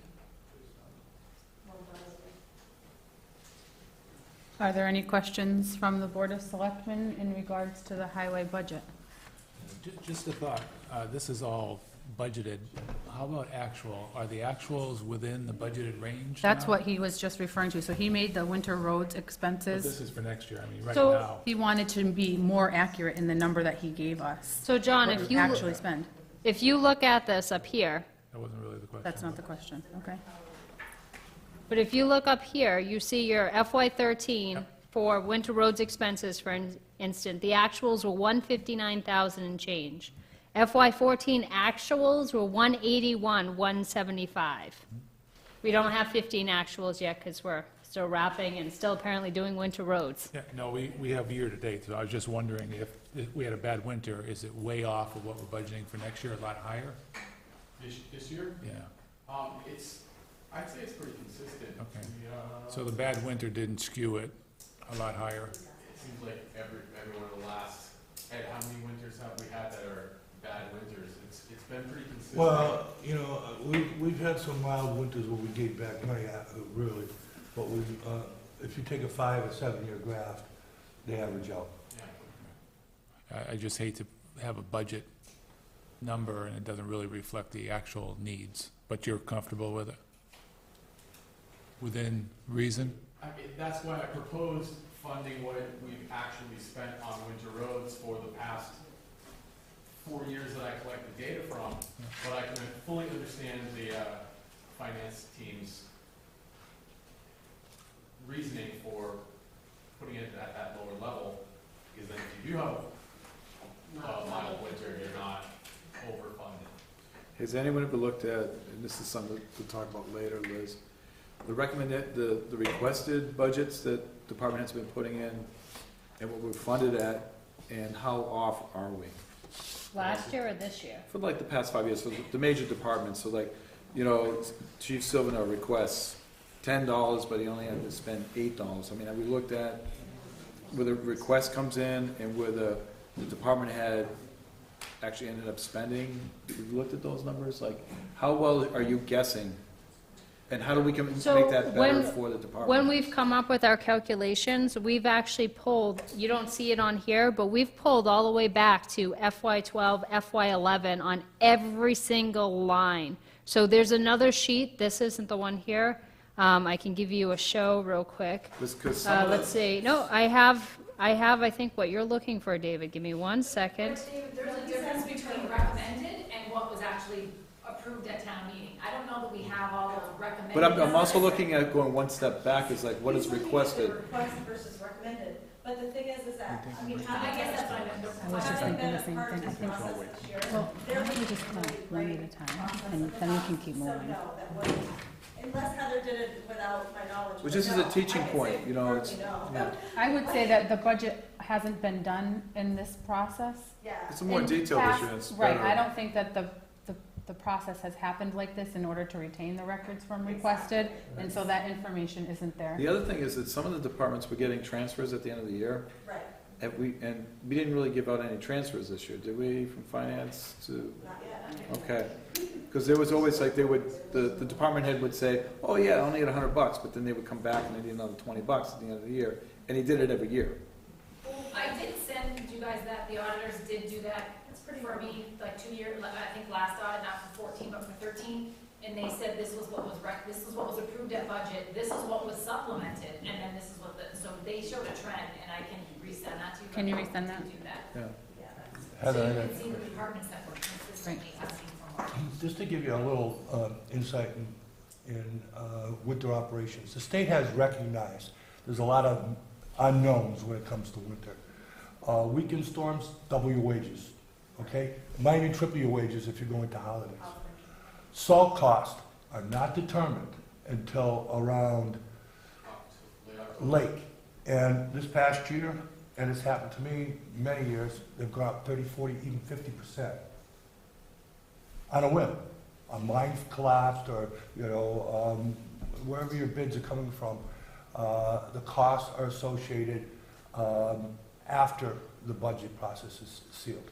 So there's a lot of misnomers there that, he can predict this stuff accordingly. You can't.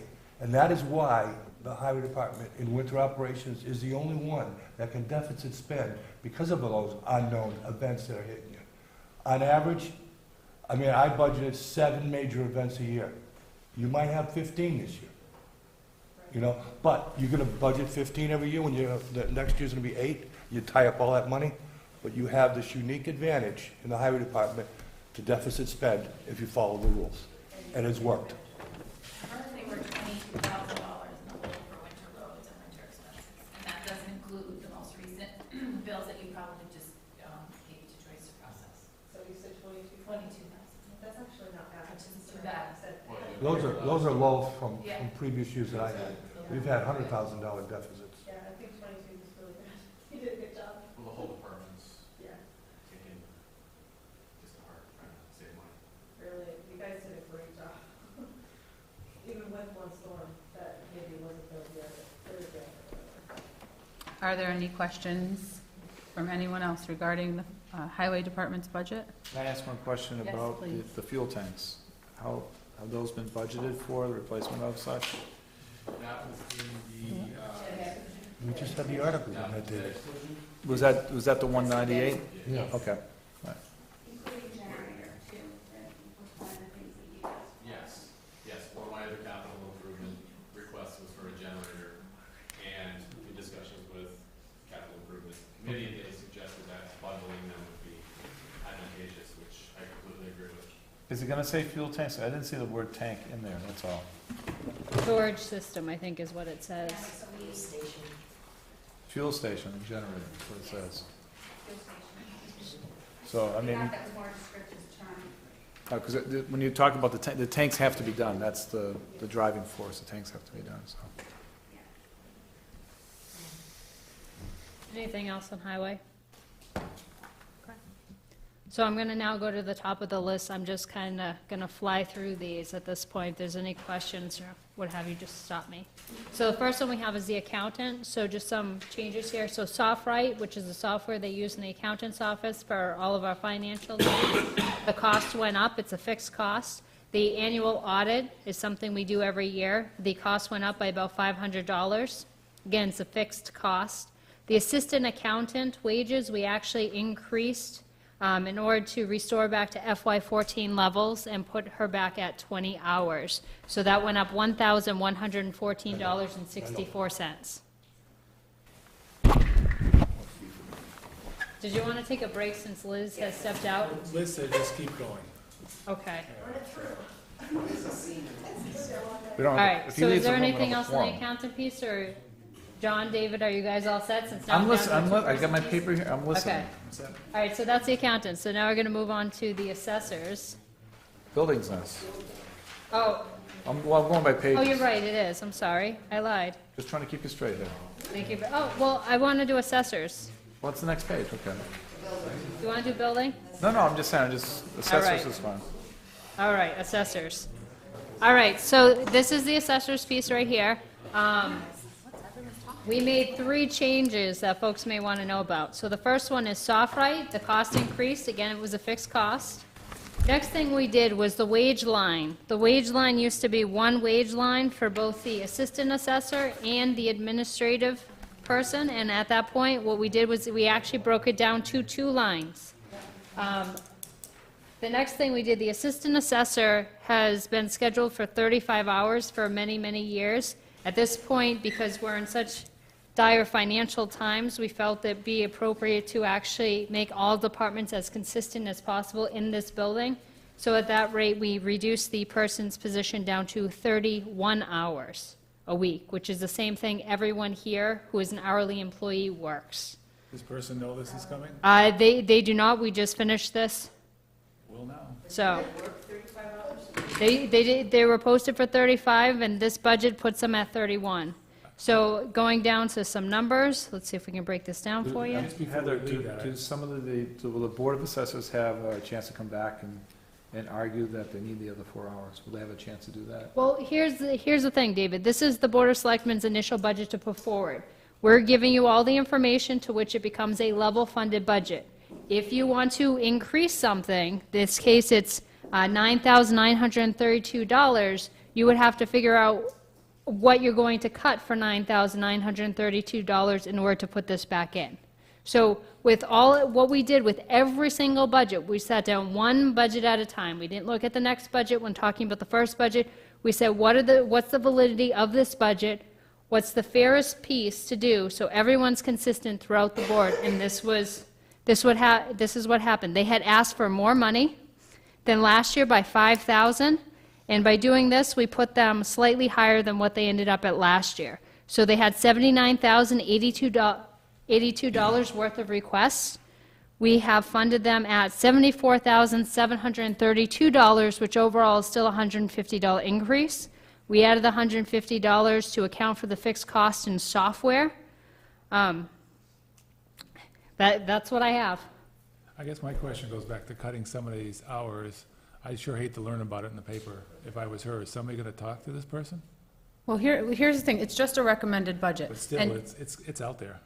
Well, last year, we reduced people's hours and everything else by department heads and what have you, and I don't know if we went around and notified everyone that's what we're doing. This isn't final, This is recommended. it's a recommendation. It doesn't mean it's going to This happen. person should know her job is being recommended to be cut.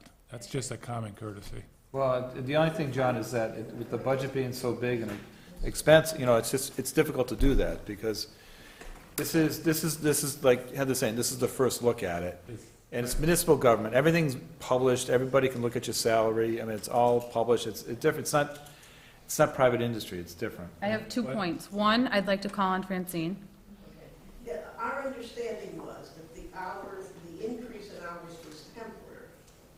It does go back a number of years, but that it was temporary. And then when I guess town hall decided that they were only going to be open 4 days a week instead of 5, and everybody else's hours went down, in the interest of equity, and looking at the budget, which is our job. I'm not saying that it shouldn't, That was our recommendation, and as far as how it's communicated, that's something else, and I appreciate what you're saying, and you're right. I mean, to say that it's, you're saying that this is public and all this stuff and we can't notify anybody, I mean, it's right down the hall. Well, I think we're kind of remiss in. Well, we can notify John. feel The problem we remiss. run into is I have 23 tabs. So if I was to walk to everyone's room and I just finished this at 4:30, there's no way. But this was in the planning stage for a while. Not your job necessarily. Board of This has Assessors. only been, I think, 2 days. That planning to reduce somebody's hours? 2 days that we were working everything together. So I would hope maybe tomorrow But somebody. why would we, Can I also add that there was a member of the assessors on the finance team who never showed Oh, up? that's what I'm saying. The Board of Assessors should have notified this person. Okay, not well, they didn't show necessarily- up, so this is where we're at. Who was supposed to show up? Okay, so I guess if I can just point people's attention to one more thing. They We were invited asked to show up.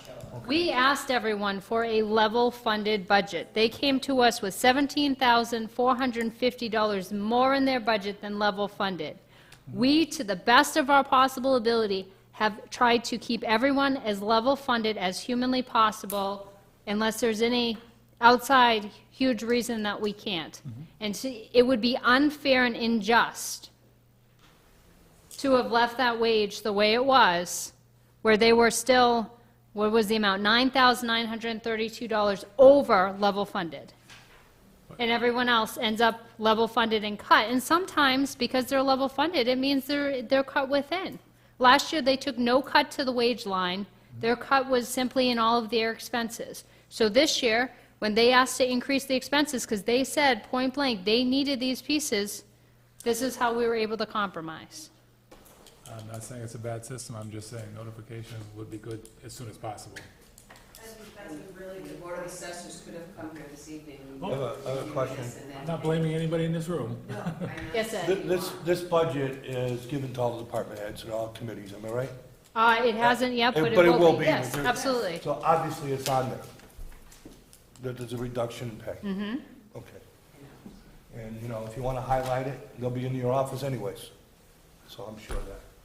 All right. But they should be notified that there is a budget and there's changes. All right, we're moving on? Okay, so building. Here is the buildings department's budget. The only change we added here was we added a alternate building building inspector piece, and this is for, as of next year, Tom will be eligible for vacation, so he'll be without us a couple times. It used to all just be funded out of the clerical, or I'm sorry, not out of the clerical, out of the expense line. We removed it and pulled it apart so that it's easier to see. I've looked at lots of budgets at this point, other municipalities, and pretty much all of them have it consistently. It just gives you a better idea of what's happening. So we didn't add any money to this budget. It's the same thing, level funded from FY15. We just pulled it out of expenses so those can see it, and it's more transparent. It'll need to go under the expense line, though. Yes, but right now I just stuck it under personnel because Yeah, it's, we don't, they're not employed by us, they actually have to give us an invoice for them to pay. So But how did- it'll go in that expense line, it'll just be a separate line item. How did the clerical go down from 6,000 to? so it was $6,168 when they were doing about 9 hours a week. There is no one in that line, and currently no one anticipated to be in that office anytime in the near future. We have a full-time volunteer who covers it. The idea from the finance team was they wished to still put forward $2,480 just to allow the opportunity, so should something come up that they needed help, they had it. Okay. Secondly, if you notice, this was the requested, so Tom already knew ahead of time that he had to be level funded, so he took the cut out of the clerical piece from $6,168 to $2,480 so he could maintain level funding.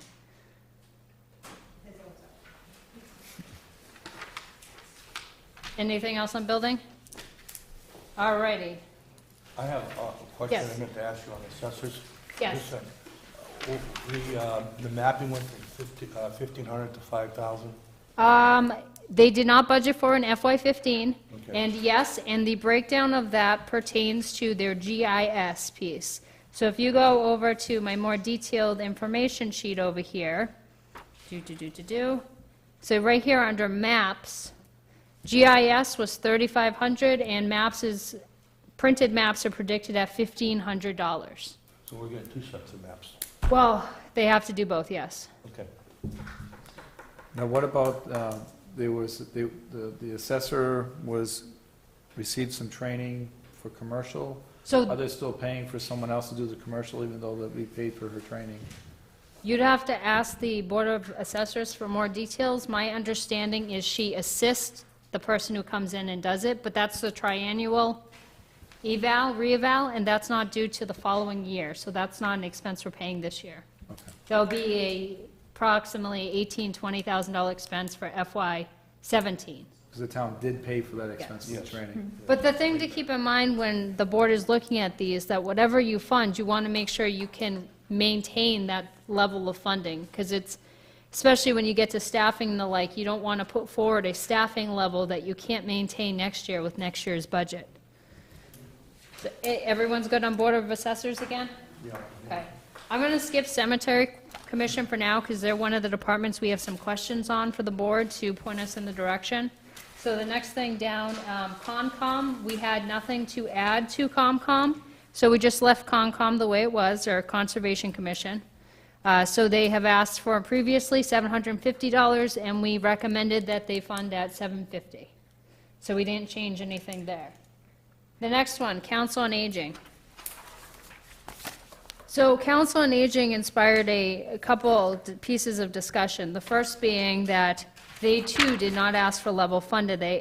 They actually asked for more than was level funding. I'm sorry, I'm looking at the old page here. Let's go to this one. There we go. Okay. So they had requested $24,436.91 in wages and For Council of Aging expenses, $1,860. Last year, their budget was $22,239 for wages and $414 for expenses. On the wages piece, the reason they're asking for more wages is they had a grant-funded position that the grant is going away for.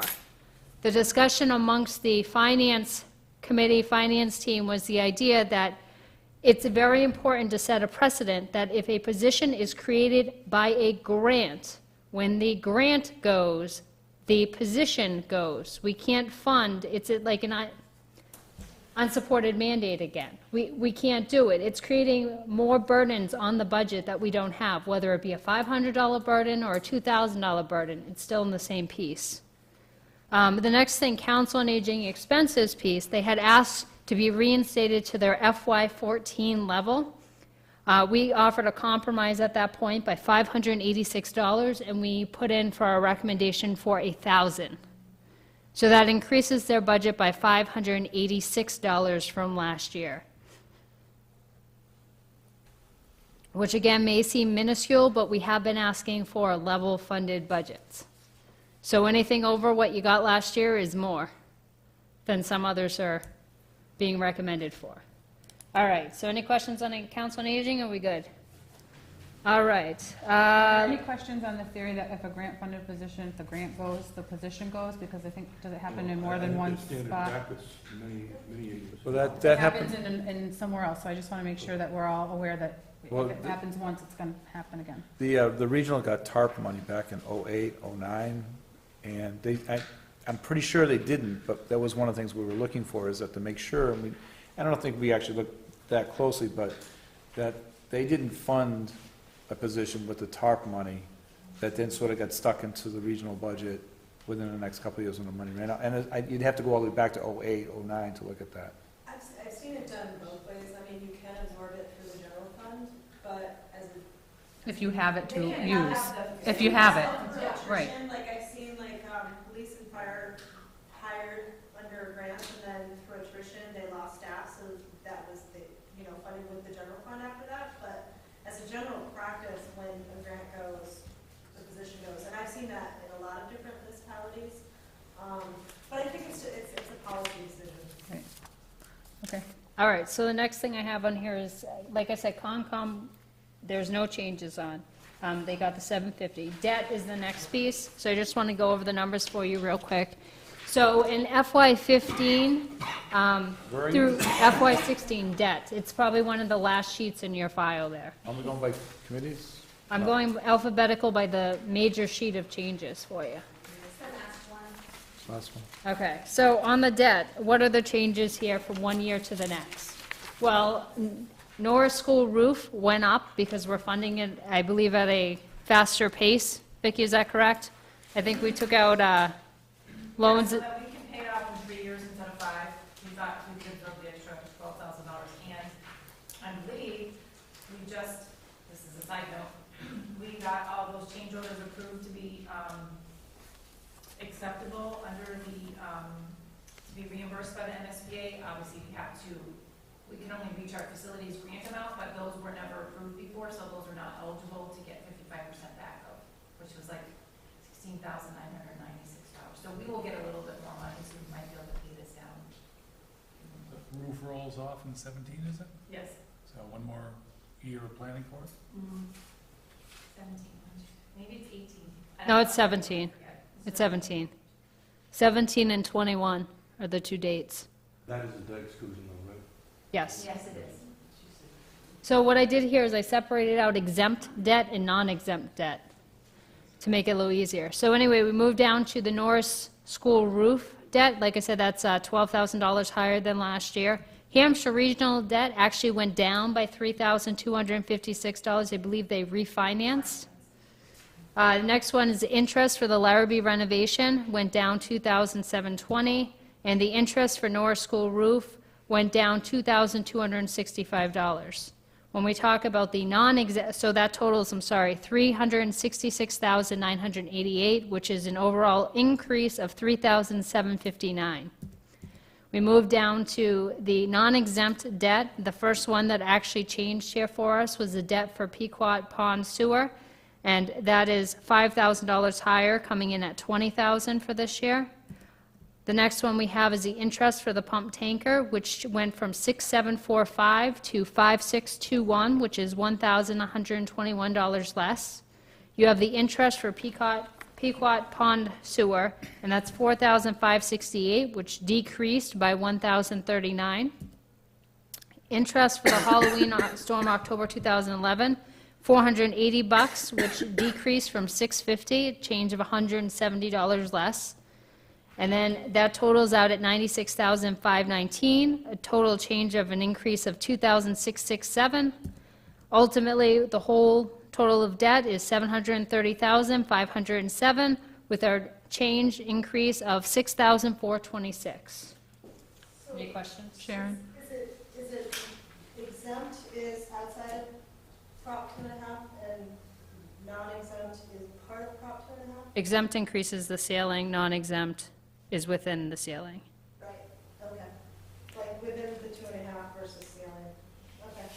Is $730,000 debt, or actually it looks more, yeah, $730,000, is that, you know, they say you should carry some debt as an individual? You're asking about financially, if that puts us in a good spot or bad spot? We'd have to ask our financial advisor pertaining to that, but my understanding is the amount we carry isn't overwhelming for the size of our community and our,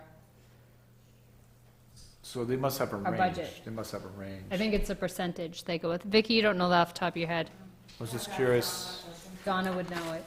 because I'd be curious, what, if this is on the lower range, mid-range, or high-end, so. You said it's a high.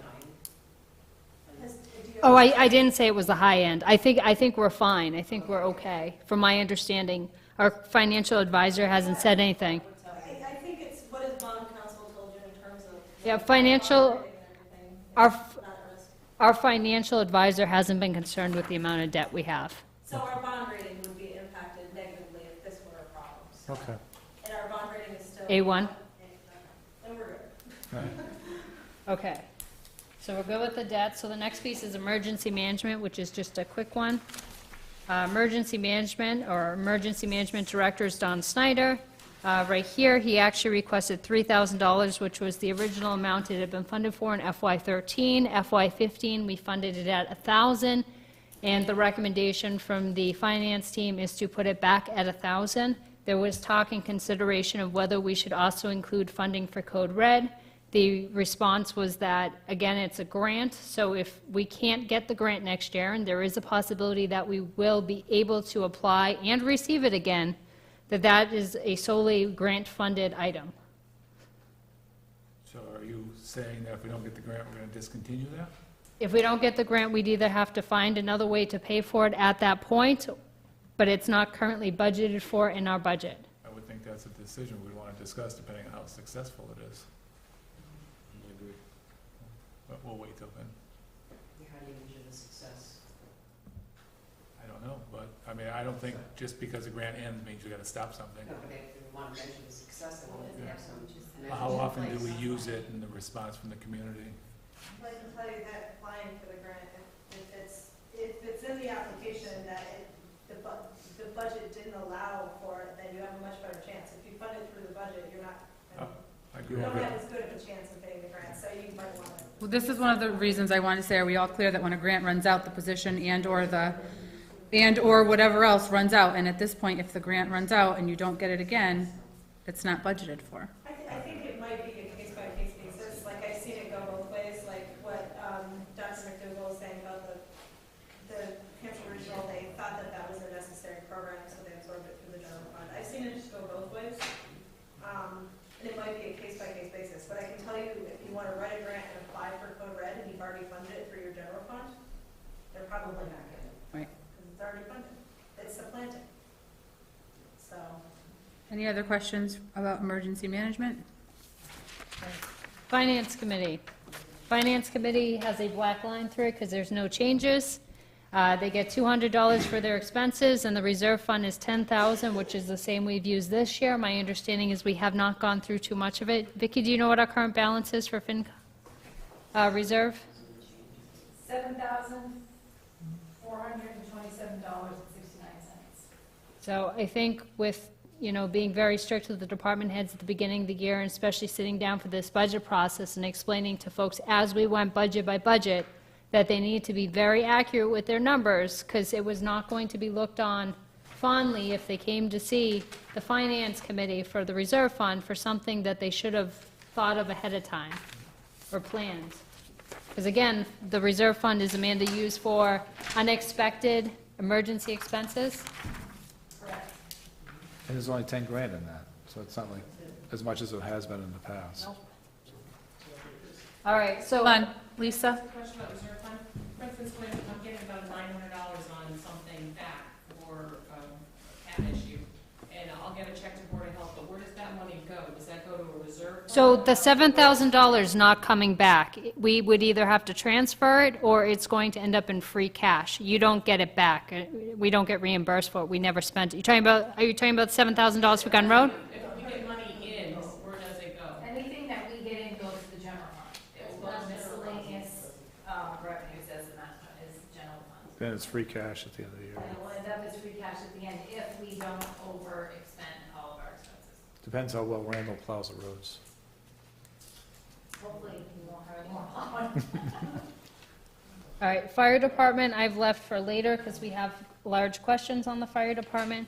So now we're going to move on to insurance, which I think is your second to last sheet. If you have a packet before you. So I'm just going to go over the changes on this real quick. So first thing we have that changed was the retirement contribution. Our piece went up $35,230 to $607,900. Our group health insurance, we budgeted an approximate increase of $40,000. It was initially lined for $50,000, but we spoke with Don and we figured $40,000 would actually cover it. The problem with group health insurance is, although our rates may be steady, we don't know how many people are going to sign up. It's a rotating basis. You get married, now it's a plan for two, you add one. Up, now we have kids, so now it's a family plan. Up, someone moved out of the house, okay, so now we don't need the family plan. It's a constant changeover. Every year, it's very hard to predict who's staying, who's going, what have you. So that's the best guesstimate. Do they only have one time a year annual renewal to make? It's triggering events that you can do it, so if you get married, you now have the opportunity to sign someone up. Otherwise, there's an enrollment period. Vicki, when's the enrollment period? Do you have the date on that? Is it April? April, yeah. Yeah. And then any qualifying event, birth, Right. death, adoption, divorce. job loss, whatever, divorce, exactly. Okay, so then we have Medicare. Medicare went up $4,000 to $81,000. Group life insurance stayed the same. The employee benefit piece totals $1,431,800, which is a $79,230 change. The group health retiree is $5,000 less at $160,000 this year. Group life insurance for retirees stayed the same. This comes to $161,200. And just to let folks know, we pulled this out last year, the distinction between the retirees and the employee benefit piece. So it's a two-piece part. Next thing, under the insurance services, you have workman's comp, which is $45,000. Unemployment insurance, which went up. We projected, we wanted to put $2,000 extra in there to $10,000 this year. Vicki, do you know what the current number is? 20?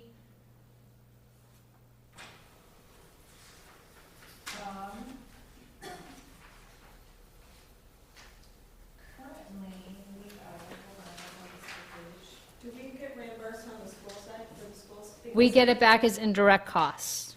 Okay, because I'm seeing a possible liability there, because if the schools ask for $273,000.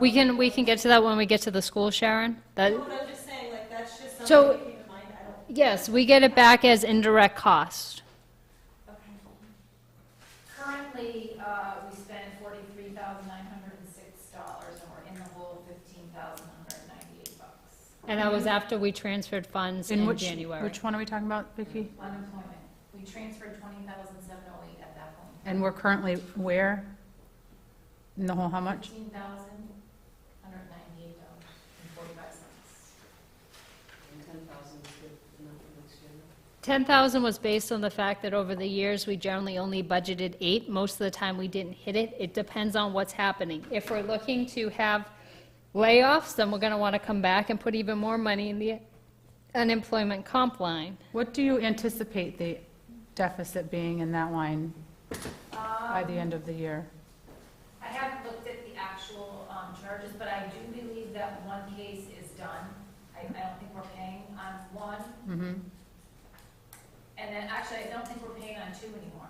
Okay. One was part-time and one was a case that we lost, Mm-hmm. that we fought and we lost, and that's why this is so high. Okay. We weren't anticipating that happening. And one, we may get reimbursed for a portion of it because the initial applicant had applied incorrectly. So we are due a reimbursement of a large percentage of one. Do we ever shop our insurance around? Like, are these the best So this rates? is unemployment compensation. We are uninsured for unemployment, we are self-insured rather, which means that essentially we need 2 employees to be laid off to be able to cover the costs.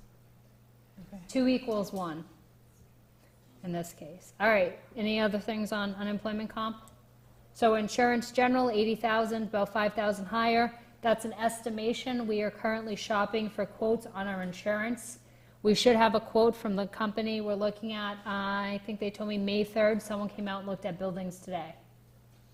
So we're hoping to have those numbers then. All right, so that's insurance. We already covered the library. The moderator is just blacked out because we funded him the same as what we funded this year. And that is in the amount of $150. He had originally asked for $397.65 for different costs for travel and memberships, and we put him back at $150, which is where he's been. He actually hasn't spent, I don't think, any of the $150 this far, Vicki, when we chatted the other day. No, he hasn't spent any. Okay. All right, so any questions on moderator? Park Commission, I left blank again because we have questions on that. Planning Board. So we had a lot of discussions on a couple of the boards that have revolving accounts. They're able to take a lot of their funds and expenses from the revolving account. In this case, the Planning Board is actually also working on the potential of us creating a second is it a second? It would be a second revolving account. They are actually outsourcing a lot of their work over to PVPC, and there's an agreement pertaining to when an individual comes in to apply for something, they pay a full fee, it goes into this account, the cost for the service to PVPC comes out of it, and there's a potential for a little bit left in the account. But otherwise, what we did here is we estimated from past experience and discussing with them approximately $200 for actual expenses. Any questions on planning? Okay. Police, we're skipping again because we have some major questions. Then we move on to PPPB. So here, they had asked for $100. We had a discussion. One thing they had noted when they met with us, they need to meet with legal counsel next year in order to have the personnel book reviewed. It's actually a question when we fill out our insurance forms. Do you have an attorney periodically review your personnel manual? But with the changes, we need it to be reviewed. We did an approximation of hours, and we figured it would be approximately 15 hours based on our experience with the time that's put in just to review an annual town warrant of 3 pages. Since the current rate for our legal services is $170 an hour, that calculates out to approximately $2,400. So $2,400 plus the $100 they asked for in expenses anyway puts them at $2,500, which is a $2,400 increase. So I think was this the point when we talked about looking into finding new legal counsel? One of the requests- What the purview of the board is, because $170 an hour is a lot of money. One of the requests from the Finance Committee and the Finance team was to actually get quotes for legal counsel. We do have lots of names, and we can ask for quotes and shop and see what we can get back. Just as $170 an hour? $170 an hour. Your comment, I don't think that's real high for a corporate firm. I mean, as an individual, I'm sure, but as a corporate firm, I mean, $200, $300. That's not completely reasonable. But it depends on their billing practice too. I mean, I'm gonna guess there's no give with them. They bill you for every single minute that I guess I would just be interested to see who other people use, and it doesn't hurt to check around. I concur with Liz. I think it's all right that we solicit some bids and bring them in and talk to and make a decision after the fact. Yeah, I mean, somebody closer would save us a lot of money in travel, I'm sure. Mhm. Supposedly, they only travel, they charge us from Northampton, because that's what the original agreement was. They had an office there at one point, but I don't know if that's changed. I'm sorry, what was that? I'm just saying, unless we ask. them Right, we'll never know. We're not gonna know. Right. Okay, so now we're going to move on to the schools, and we're going to be very brief on the schools. I think I can do it. Did you do the park already? We skipped have the park questions. because it's a question on that one. Okay, so the schools. It is probably not in your packet. Yes? It's, pieces of it are, but this little chart is not. So the key thing here is, we'll get to I'm Hampshire. not looking for anything, right? No. So we'll get to Hampshire Regional in a second, but we're just going to talk about briefly Norris. So as we talked about last fall and during the spring and everything else, we've had this conversation a few times. We have two pots of net school spending. One pertains to Hampshire Regional School District, and one pertains to pretty much everything else.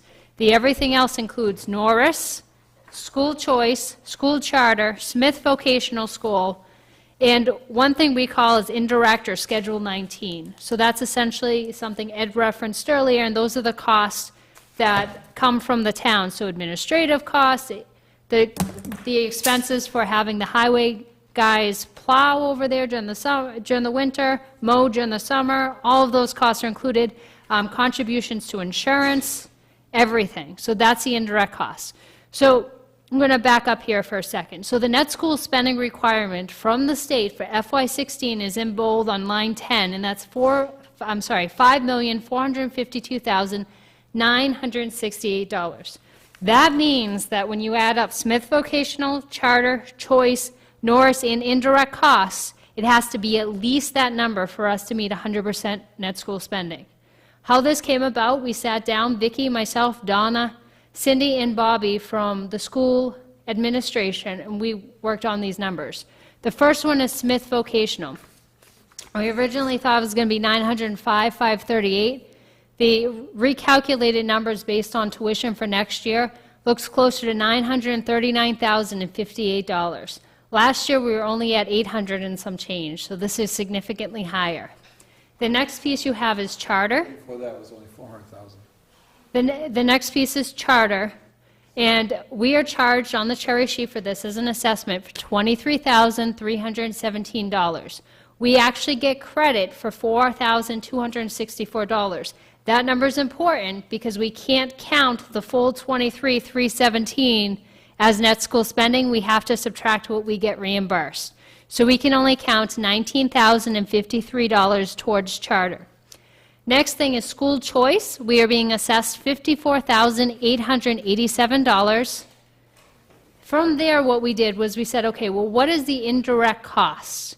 We used the same number from last year, and this is ballparking, and this number is probably going to be lower than what it actually costs us, but $765,140. At that point, to figure out the minimum contribution we were required to give to Norris, we took the net school spending number and we subtracted the combination of Smith Vocational, Charter, Choice, and Indirect. We came up with the number $3,674,830. Down below, you see Norris's original request for FY16 this year was $3,970,143. We are only required to fund them at the minimum net school contribution of $3,674,830. That's a difference of $295,313. So at this point, is there any questions on net school spending before I? Is this the first year we got up to 100%?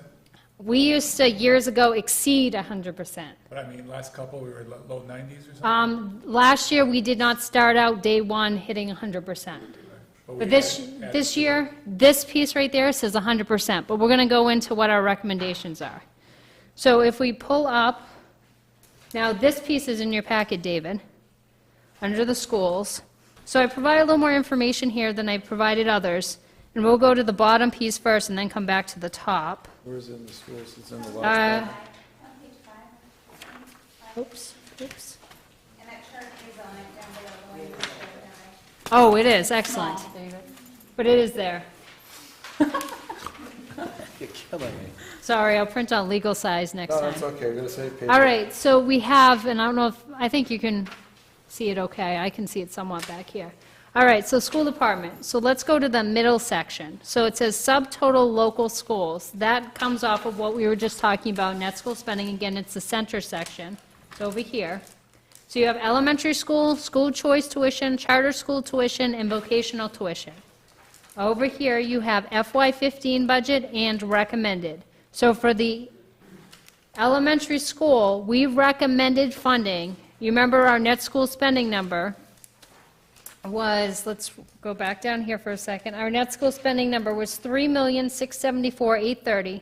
We recommended spending $3,696,422. So that's higher than what we're required to spend. We did this for no other reason, if you want to look at it, as the budget for FY15, where we left them, was $3,696,422. That includes that $75,000. That includes the $75,000. At the town meeting. So this is where they were left. Our hope was, initially we're trying to prevent the need to start cutting things from scratch, because why restore something if you're going to go back and cut it and create higher costs such as unemployment later? So we'll start with that number for now to keep in the back of your head. So remember again, they had asked for $3,970,143, which is $200 and something thousand off of what we're funding them. School choice tuition went up $24,887 from last year. Again, this is the state assessment. Charter school tuition went up $12,317 from fiscal 15. And vocational tuition went up $105,848 from what we originally budgeted in 15. Okay? Now, do we know what's going to happen with Smith? We do not. We usually, the past couple of years it happens, we get to October, kids don't go, and we end up having extra money to play with. The problem is, you have to assume at this moment that everyone's going to go. You do not want to have to find, $105,000 in the middle of November. So that was the budgeted number, that's what we put in. And that brings the elementary total, or that section, with elementary charter, school choice, and Smith vocational, to $4,713,684, which is $143,052 higher than last fiscal. I have a question. Yes, Ed? Other elementary school, the school choice tuition and the charter school tuition are for students that leave the district to go to other systems, am I right? Yes. Why aren't we taking into consideration the amount of money that comes in from students that come into the school, which is not part of this budget, to offset those two numbers? We have no control over it. That's And like they their do free cash. that, they do it Well, on their own side. I personally have a problem with it because they're all school choices, and they should be help paying some of those items down for us. And I know it's the discussion, I haven't been at the schools to talk about, but maybe you can enlighten me. Okay, so last year, from their school choice tuition funds, they used, I want to say it's close to $300,000 to help supplement their budget. They don't have that money. The same way we don't have the free cash to balance our budget anymore, they don't have the school choice free cash to do that with their budget. There has been some discussion about using some of it, but the same way the town doesn't want to leave that account completely empty, they don't want to leave their account completely empty. So I think, and if I knew how to read one of these, I actually have the school budget, maybe you people could read it. There might be a school choice fund number in here somewhere, but this is like reading, I don't know, a building plan or something. Is that number of students coming into the system staying the same, going up or going down? They continue to be a school of choice. They have to make that decision each year. I don't know if the numbers are higher or lower or consistent. I think we bring in more than we send out. So that's probably positive, but you don't get as much in as you have to pay out. I think you only get, is it maybe $5,500 for a student, and the amount you pay out. I'm just gonna go on record higher. that no other departments have these slush funds except the school. And if you wanna call them anything else, they are. And this additional money, in a situation that we are betting for the last 3 years, should be used, and you told me that they had used it to pick up some of the difference, but here I am looking at close to $36,000 worth of tuition going out, but they get tuition coming in. There should be some kind of an offset, and that's my own personal feeling. I So, don't I disagree have- with you, but I do know that they use a significant amount of that money each year in order. $503,000 this year in school choice money to be used. I don't think that that's the right That they're number. actually, that they're gonna plug in, I don't think, no. That's not the number that I was mean, that's discussed what's at, on this budget sheet, but maybe that's. right, I'm not sure that that's No, I thought they were gonna use Here. 360, a right number. 396, that's why. That number is ringing in my head too, Sharon. The balance going into 2000, we'll just say the balance as of 6/30/2013 was 489,712. They used, they brought in 396,000. They used 396,000. So that's half a million dollars left.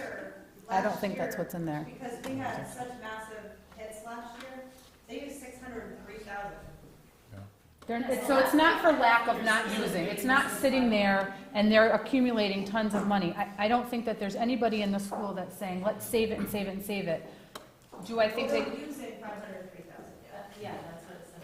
But are they using it, so just for the sake of argument, so you have, we have departments that we're really trying to nail down and put the screws to, because there's no money. And I think this is what Ed's talking about, maybe I'm wrong. But then the school gets this money in, and even though they're saying that everything is getting screwed down tight and stuff, they do have this extra money that gives them some more leeway that the other departments in town don't have. I think that's what the difference is, what they're talking about. I mean, the fact of the matter is, you can't do anything about it. You can't tell them you have to use that money. You have to hope that they're going to use it in the best possible way. What you would do is you would cut the budget here so that they either have to lay off people or go into that budget. But you don't want to cut it less than net school spending, and we're barely meeting that to begin with. But if we're talking about positions being funded with school of choice money, we're back to the same situation. When school of choice money dries up, are we going to be required to pay for those positions? You'll be required to pay whatever Right. net school spending says, which is exactly what we do. The quick and dirty is they had $284,000 at the end of fiscal year 6/30/2005. They brought in 380, they're using 503. So they don't really have a lot left, like they've depleted, like Yeah, but they have the ability to spend it where they want. What's that? They have the ability to spend it where they want.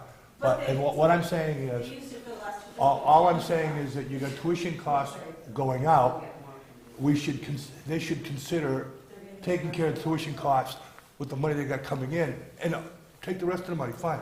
But it's a two-way street here.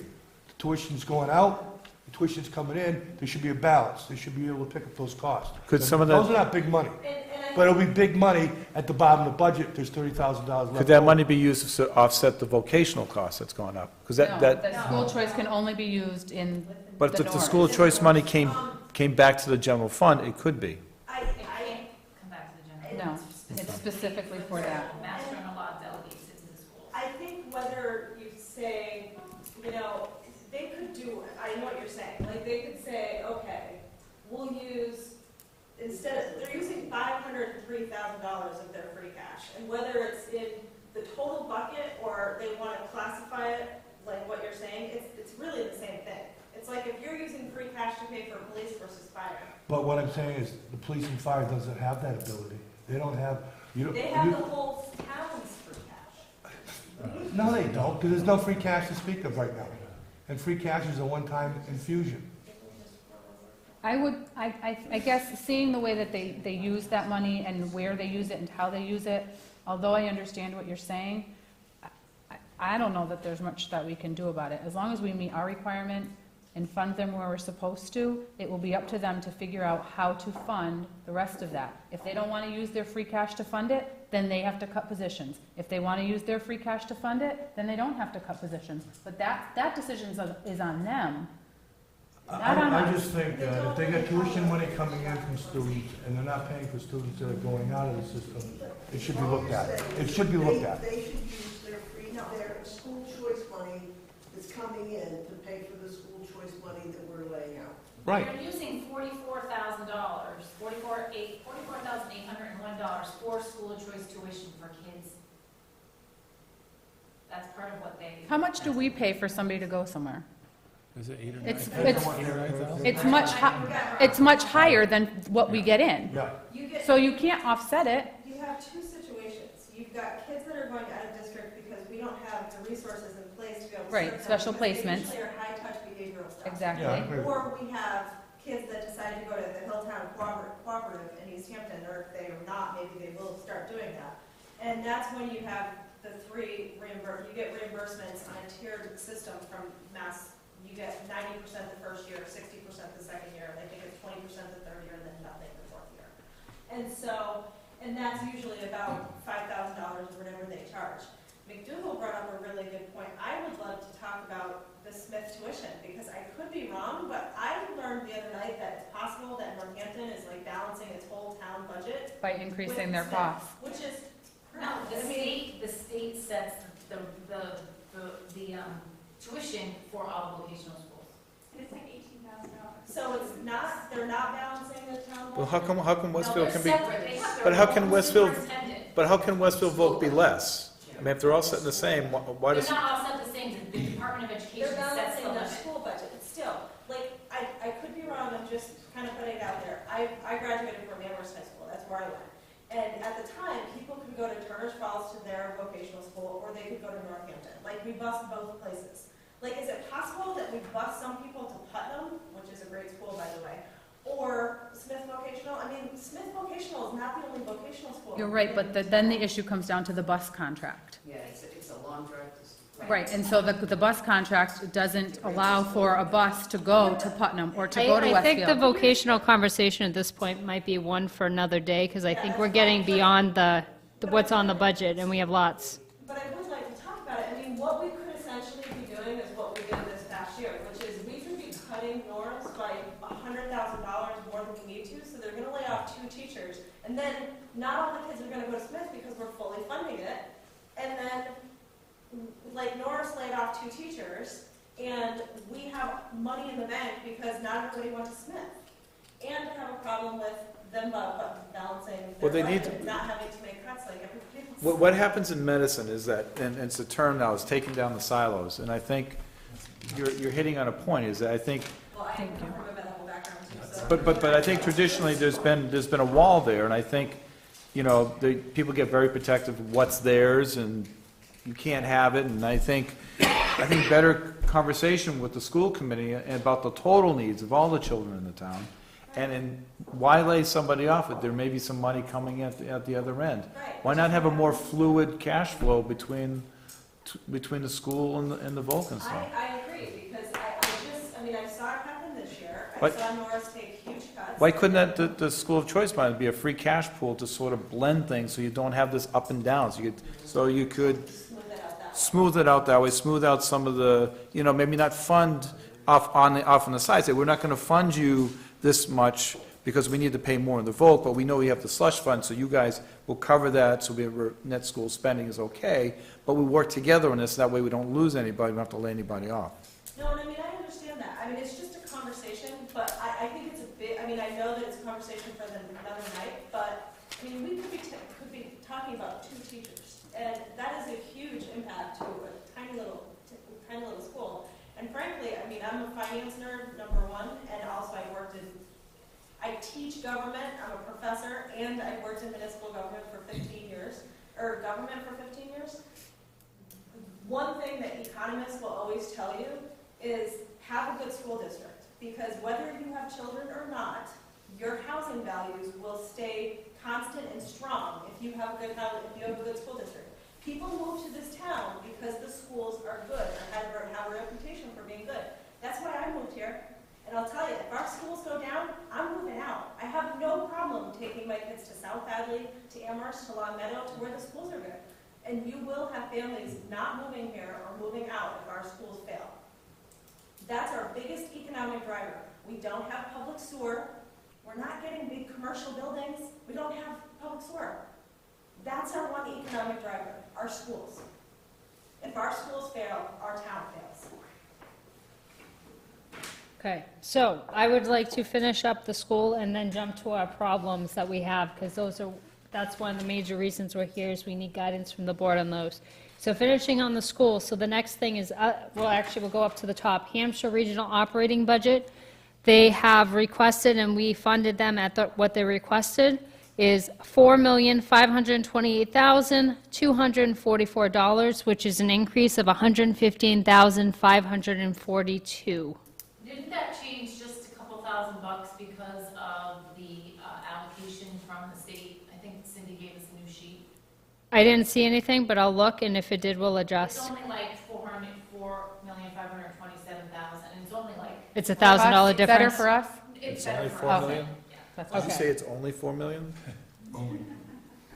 All right, so next thing, the last section down below, I separated this out so you can see that it does not contribute to our net school spending pieces. You have local school transportation, which is $18,647 higher. Please recall that on the revenue sheet, you saw $25,000 going in. That's the parents' contribution for anyone who's within that, I believe it's a 2-mile zone. Then you have, the next one we have is vocational transportation. Oh, I'm sorry, let me finish that thought. So that offsets. So yes, it's an $18,647 increase, but also remember that $25,000 of that is being essentially reimbursed by the parents. Vocational transportation went up $37,743. And our Hampshire regional debt went down $3,256. We already covered that in the debt sheet, but that's still the decrease in it. No, that's a new bus contract, right? Yes. The Hampshire regional debt? No. No, the whole bus contract. Oh, yes, yes, for the transportation Is section. that a 3 or 5? Except for that, it should be $50,000 for the budget for 15, not 24,607. Where are you? Vocational transportation, we have $50,000 in our budget. So it's not a 30, For fiscal year for 15. fiscal year 15. Oh, what is it supposed to be? 50,000. Instead of 24,607? Yeah. Okay, So I'm like, that 32 seems like it's awfully high, why would it go up that much? gotcha, gotcha. It wasn't that much. Sorry. Liz, do you have a question in the audience? Heather, Oh, was that a Francine. 3 or a 5-year contract? I don't know, Ed. Francine? Something came up when we had this new presentation to the Finance Committee, and that's that each year, the regional, and we're part of the regional district, gets money for preschool programs. And there are 5 districts as part of the region, so they divide the money up equally between the 5 districts. However, when I look at it from the other end and say, we pay proportionately at the high school, why doesn't that money kind of come back to us in the same proportion?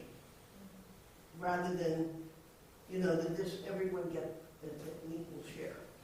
Is it, that's what, they said that it was distributed equally, so say $5,000, each town got The $1,000. answer that I asked the question, and that was, well, that's how we do it, but I think we need to have a little, when we're looking under rocks for money for the school, I think we should be asking, some questions like that.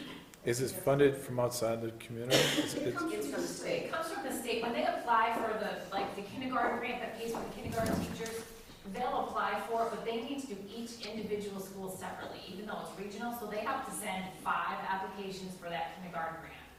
And how they determine those dollars amount, you have to ask Cindy, but then that's how they get approved. You might apply for $50,000 for the kindergarten grant, and then they might say, the state depends on how much money they have in their bucket, they'll give you this amount of money, but they have to apply to each of those. What they got last year was $60,000, they divided by 5, and each district got $12,000. But did Vicki answer it, though? Did Vicki answer the question that I mean, you there's have- 5 applications, and so They the have- state allocates $5 amounts that then just get lumped in because it comes in one check or That was not something? the impression I Okay. had from their presentation. Yeah, I think that's, Right. but But that may be the reason why they do it. That was not, I don't think that was the explanation we had. I remember that. But one of the things too is if those dry up, those are also supplemented salary. So if Charlie Baker, which I think he already cut some of the kindergarten, preschool grants, Right. if he cuts that, then either that teacher gets laid off, or we have to find that money in the general fund budget. Right, and preschool. Or Title I, or preschool, or whichever, REAP grant, or any of those other ones. Now, is this grant for full day or half day? It's all full day. I think that the most recent grant they got was a full day. It's all full day. But it was, preschool was part-time, I know my kids were part-time. Like, and I think full-time preschool just went full-time last year, or school year 15, 16. Yes, it did. 14, 15, yeah. That was a policy decision of school state. Are there any other questions regarding the school budget before we move on? Okay, so the last sheet of paper on the question sheet or overview of budget recommendations, because we're going to skip to this piece. These are the most important things we have to discuss with the board. So the second one down, paragraph is fire department. It's on the back side of this. David? Okay, so fire department. So these are I'm going to give you the overall questions that the group came up with. Where are you? This thing in It's on here? the back of the overview of recommendations. Does everyone find it? Yes, there you go. Okay, so fire department. First question we had was, actually, I'm just going to read through all the questions and the board can decide where they want to go with this. So we had, can we change the hours of the first shift? Working fire chief plus one staff Monday through Friday could possibly reduce costs. $150,000 to the Prop 2.5 for the second shift of the ambulance service for new employees or new staffing positions. Can we outsource ambulance services was one of the questions from the group. And what is the status of the advanced, help me David, ALCS, Advanced Life? ALS, like the advanced life support? I thought there was a C in there. Some people say it's a C. Cardio to. So anyway, It's ACLS. Oh, I'm It's dyslexic cardio, sometimes, yeah. I'm sorry. All right, so regardless, it is a, it's our paramedic level Paramedic versus basic. EMT. piece. And then the last question is, can we get a waiver for it? Where would the board like to begin with these questions? Come from? The finance committee team. Finance team, okay. Can I just, I think, Oh, and I would say these ones are more so finance team / finance committee, because we met as the full finance committee and finance team on these ones. I think, looking at, I think the last three all go together, in my mind. If the way the town's set up, the 2.5 failed last year, and I think, to make things simpler, I think doing a 2.5 override for any new hires, or a new project like this would probably be the way to go. People complain about lack of services or whatnot, and wondering where the funding's going to come from. And I think we have to put it on the table and say, look, we don't have the money. If you want to do this, this is how we do it. And it's done. And for the next year budget, it's already there in the budget because it's a 2.5 override. I think that's really the way that you get the second shift in. And I think this goes to a conversation that was ongoing, that we're trying to clarify that when former Chief Kalita was involved, when we first went to ACS level care, that we were going to go to a second shift, and what were our obligations to do that. I think the way to go to a second shift for ACLS is to do a 2.5 override, and that would take care of that, the last three there. That's just my opinion. I think it's the only way to do it. So then what happens if the override doesn't pass? Then we need to go back to basic low. And then what happens to the safety complex? Right. Well, I don't think this has anything to do with the safety complex. This Well, why is, wouldn't it? no, this is, so you would go back, so you have basic level, which is the ambulance out there is EMTB, whatever. And so a call goes out, it's a cardiac patient, they get them in a rig, they call over to Easthampton or Holyoke or Westfield, and then they make a transfer, and they transfer the patient through paramedic level of service to the hospital. That, we would still have an ambulance service, so if someone broke a leg or something like that, they would be able to take care of the patient, or a transfer or something like that. But anything cardiac, any chest pain or anything like that, then, we would have to have a meet with another crew to get it to that level. Some of the, But just, Well, let me, my question is, why would you need a big, huge safety complex where people sleep over and everything else if you don't have those services to offer to people? I guess well, I think, it's a good argument, Vicki, but I think the argument for the public safety complex is that you don't have a seismic safe building holding $750,000 worth of your equipment, that the fire station is antiquated, the town hall is antiquated, so that's a different question. Right, but you don't need such a big, huge, like, can you make it? Can you downsize Can it? you downsize You it? would still need a garage. I mean, You would need something, but would you need a $10.8 million? Like, couldn't you downsize it? You know what I mean? Well, I You're think- not gonna have those services. I Well- guess that's just a question. my experience with the ambulance, the people in Southampton want their own ambulance. And I really believe that, this is something that they don't want to see go away. So, I mean, I don't think that you're going to see a lack of support to bring in the additional shift, but how you fund it and what way you're going about doing it is the question at hand, am I right? Yes. One thing we talked about too was possibly staggering shifts, like, because we have a lot of people on we have quite a few people on during the day, and I actually served as the acting finance director for Springfield's fire department, which is quite large and quite busy. And the staffing levels that I saw over there blew my mind. Like the city of Springfield doesn't even have staff on ladders and engines like we would have that capability. I think the calls for service don't mirror the staffing levels. Like the calls for service are coming when we have the least amount of staff. I mean, this conversation should go with somebody from the fire department giving us answers, but I think they always staff an ambulance with 3. Well, Okay, yeah, 3 on right. an engine or but ladder. the other thing, I think you're comparing apples and oranges.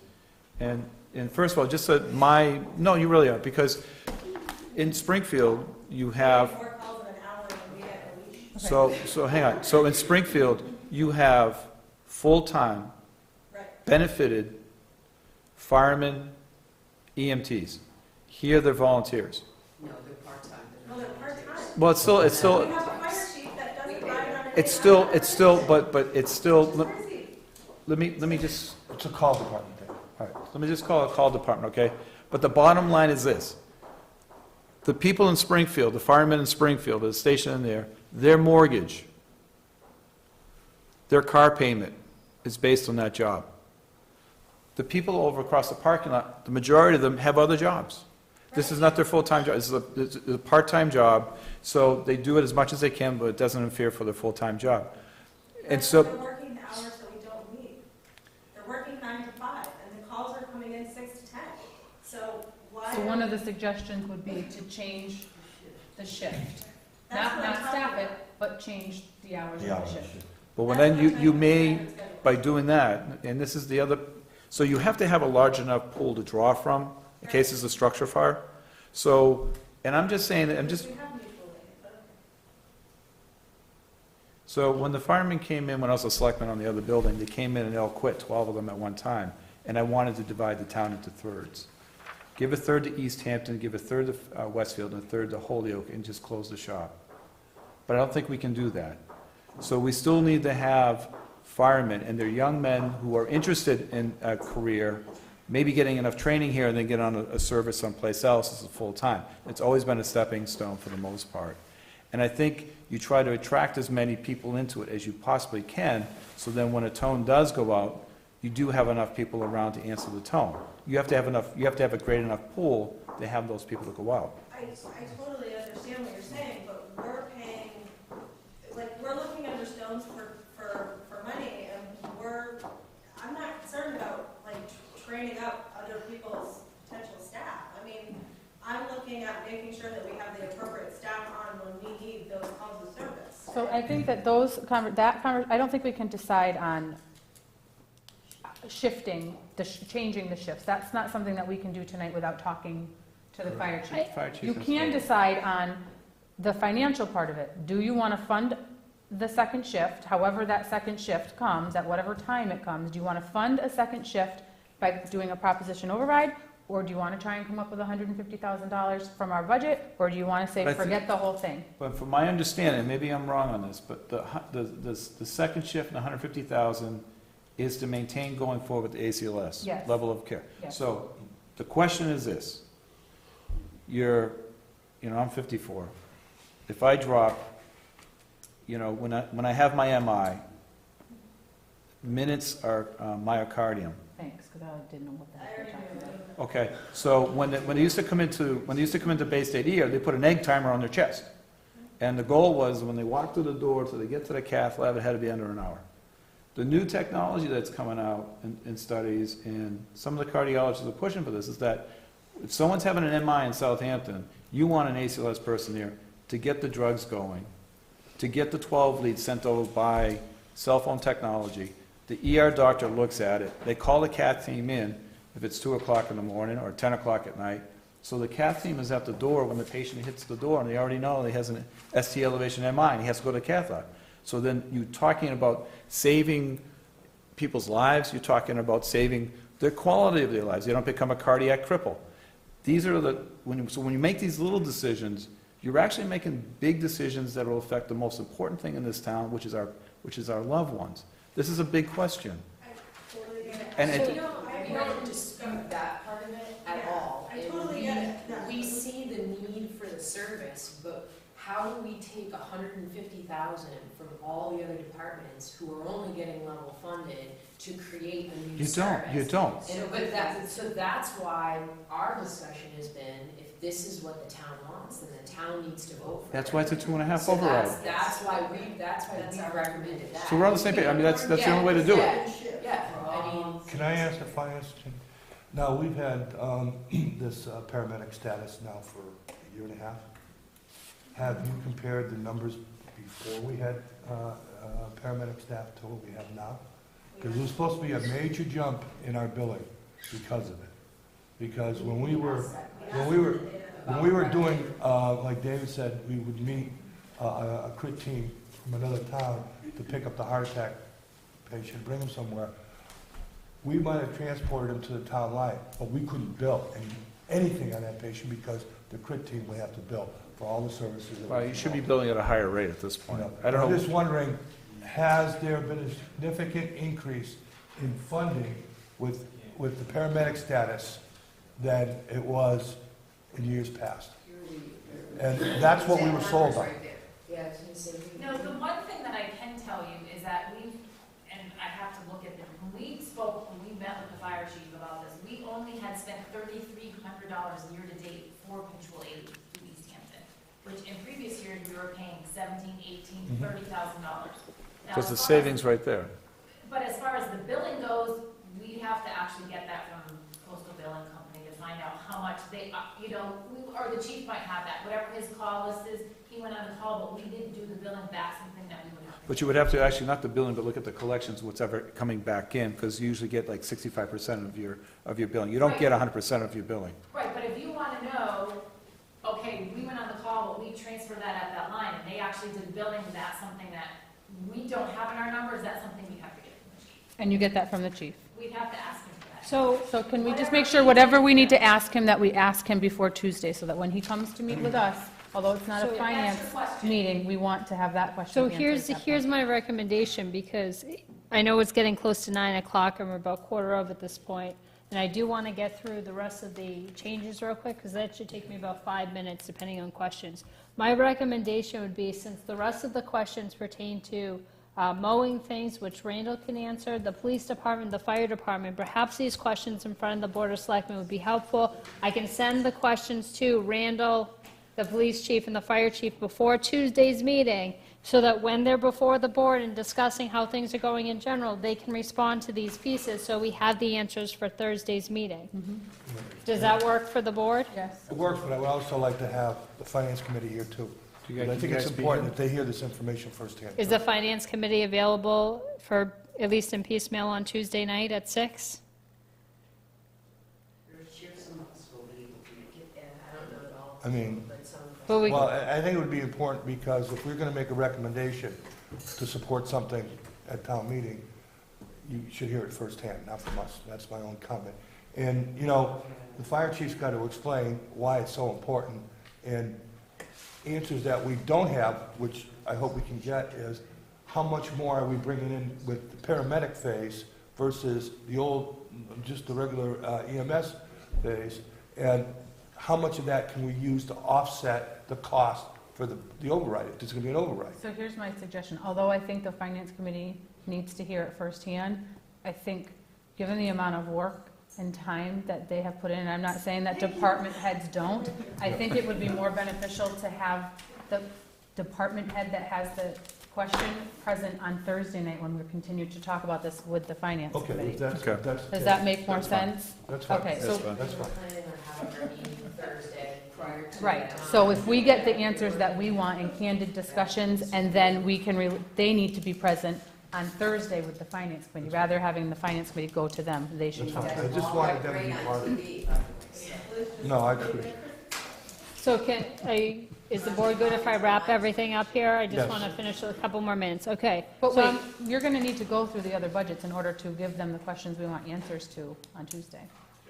So you can't wrap it up, because we need to go through the police budget so that you can present to the policemen. But and the chief. we have the questions, they're written down for You you. may have different questions, so I think. But we at if least you need to come go up with over it. different questions, you guys can write them and submit them. I don't think know if we we need to- necessarily need another hour discussion on the questions. Here's our It's not question. 10 o'clock We have- yet. We can email them. I guess I would, with the finance, I just feel like with the finance committee present, if we hold the conversation to the suggestions, and only the suggestions, just in case there's something we're missing, we can be sure that all of the information we want asked is put out there, because not to be rude to anybody on the board, but the chances of anybody emailing you suggestions between now and then are slim to none. I'll call her. I'm just saying, I mean, I understand, but I guess my point would be the fact that the finance team and committee, because we met with the finance committee for these major pieces, have already come up with our major questions. your major questions, So, not but our that's, major that's what I'm questions. saying. So there's nothing additional on our side to add, and I don't think it's right to keep folks past 9 o'clock. We've already been here since 6. Right, so let's keep moving. Why don't you do this, can you look at the questions, and if you have I any think there's questions a- for us on why we recommend Well, there's at answers, at least you one can answer it question. now. There's one question in the police department that we should probably talk about. Can we take a 5-minute break and let me wrap up the rest of these departments, so perhaps the board has an opportunity to review these questions and see if they have additional ones or questions pertaining to questions? Go ahead. All right, so I'm going to wrap this up quick. I'm only going to give you the changed information so you know what's happening. So with the select board and town administrators lines, essentially everything for the town that doesn't have another home falls into our piece. So there's no changes with the salaries for the town administrator, administrative assistant wages. They stay total at $72,000 between the two lines. As far as expenses go, for the selectmen expenses and the administrative expenses, the only thing that went down was the administrative expenses. We've kind of honed down exactly what we need on that piece. That reduces that line by $300, which brings our total for that piece to $3,400. Next piece is we have internet service. We actually increased by $240. We currently are operating at 5 megabytes per second, which is not even sellable. They don't even sell this rate at all for any plan. The lowest plan they have is 50 megabytes per second. So having everyone in town hall operate off of 5 megabytes per second, have a server that's trying to back up off-site, we're operating at about the speed of not happening.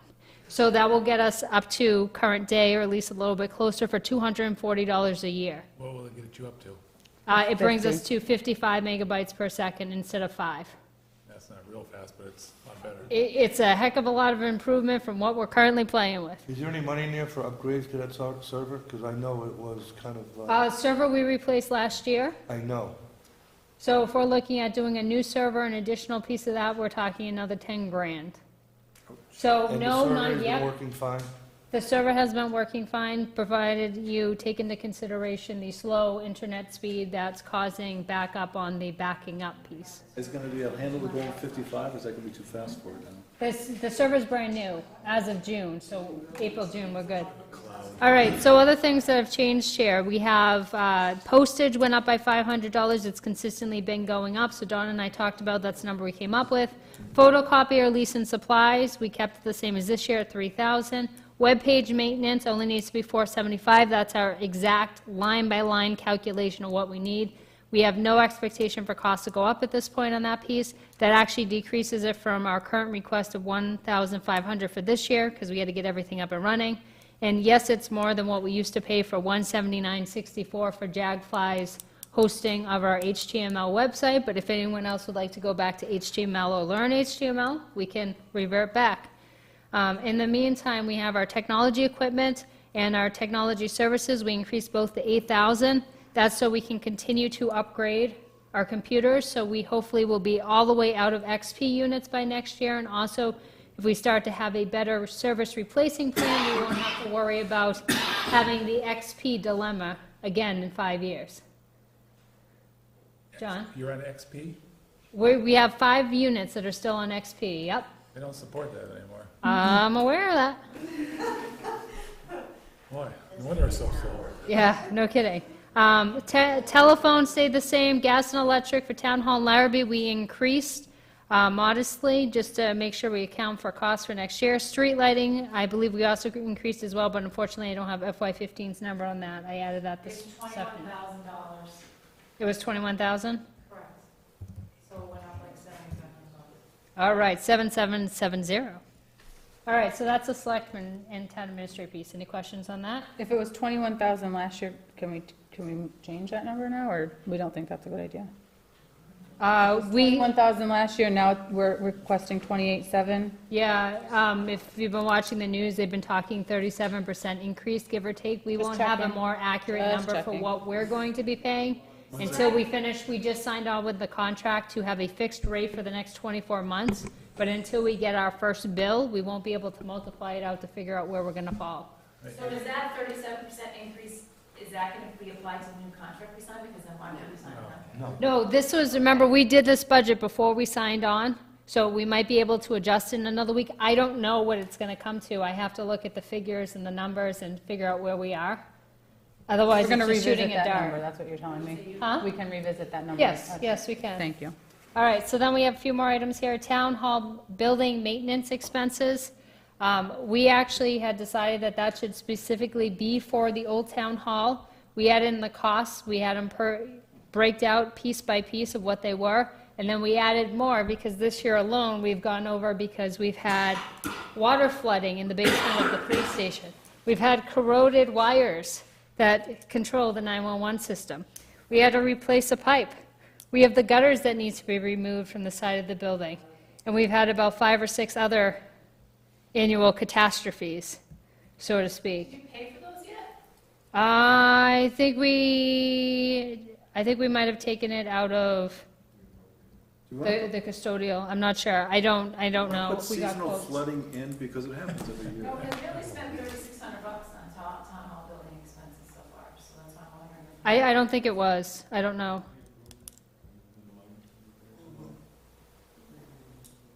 Okay, so Larrabee building expenses, $12,697. Town hall custodial expenses. This line has always been here. This year it was communication that we thought it'd be a good idea to break it out. So you have town hall custodial expenses and then you have Larrabee custodial expenses. And not knowing the exact number, we figure about $700 for town hall and $1,100 for custodial out of the original $1,800 we figured it would come to when we looked at number by number. When we talked about those things, did we talk about putting them back over into that budget? We talked about taking those 2 line items and handing them over to the police chief for his control, because it's only fair to treat everyone the same. So unless I'm controlling every building in town and doing all their maintenance and their expenses, then each person who manages their building should be responsible for But he's it. not responsible for the first floor, he's responsible for the basement.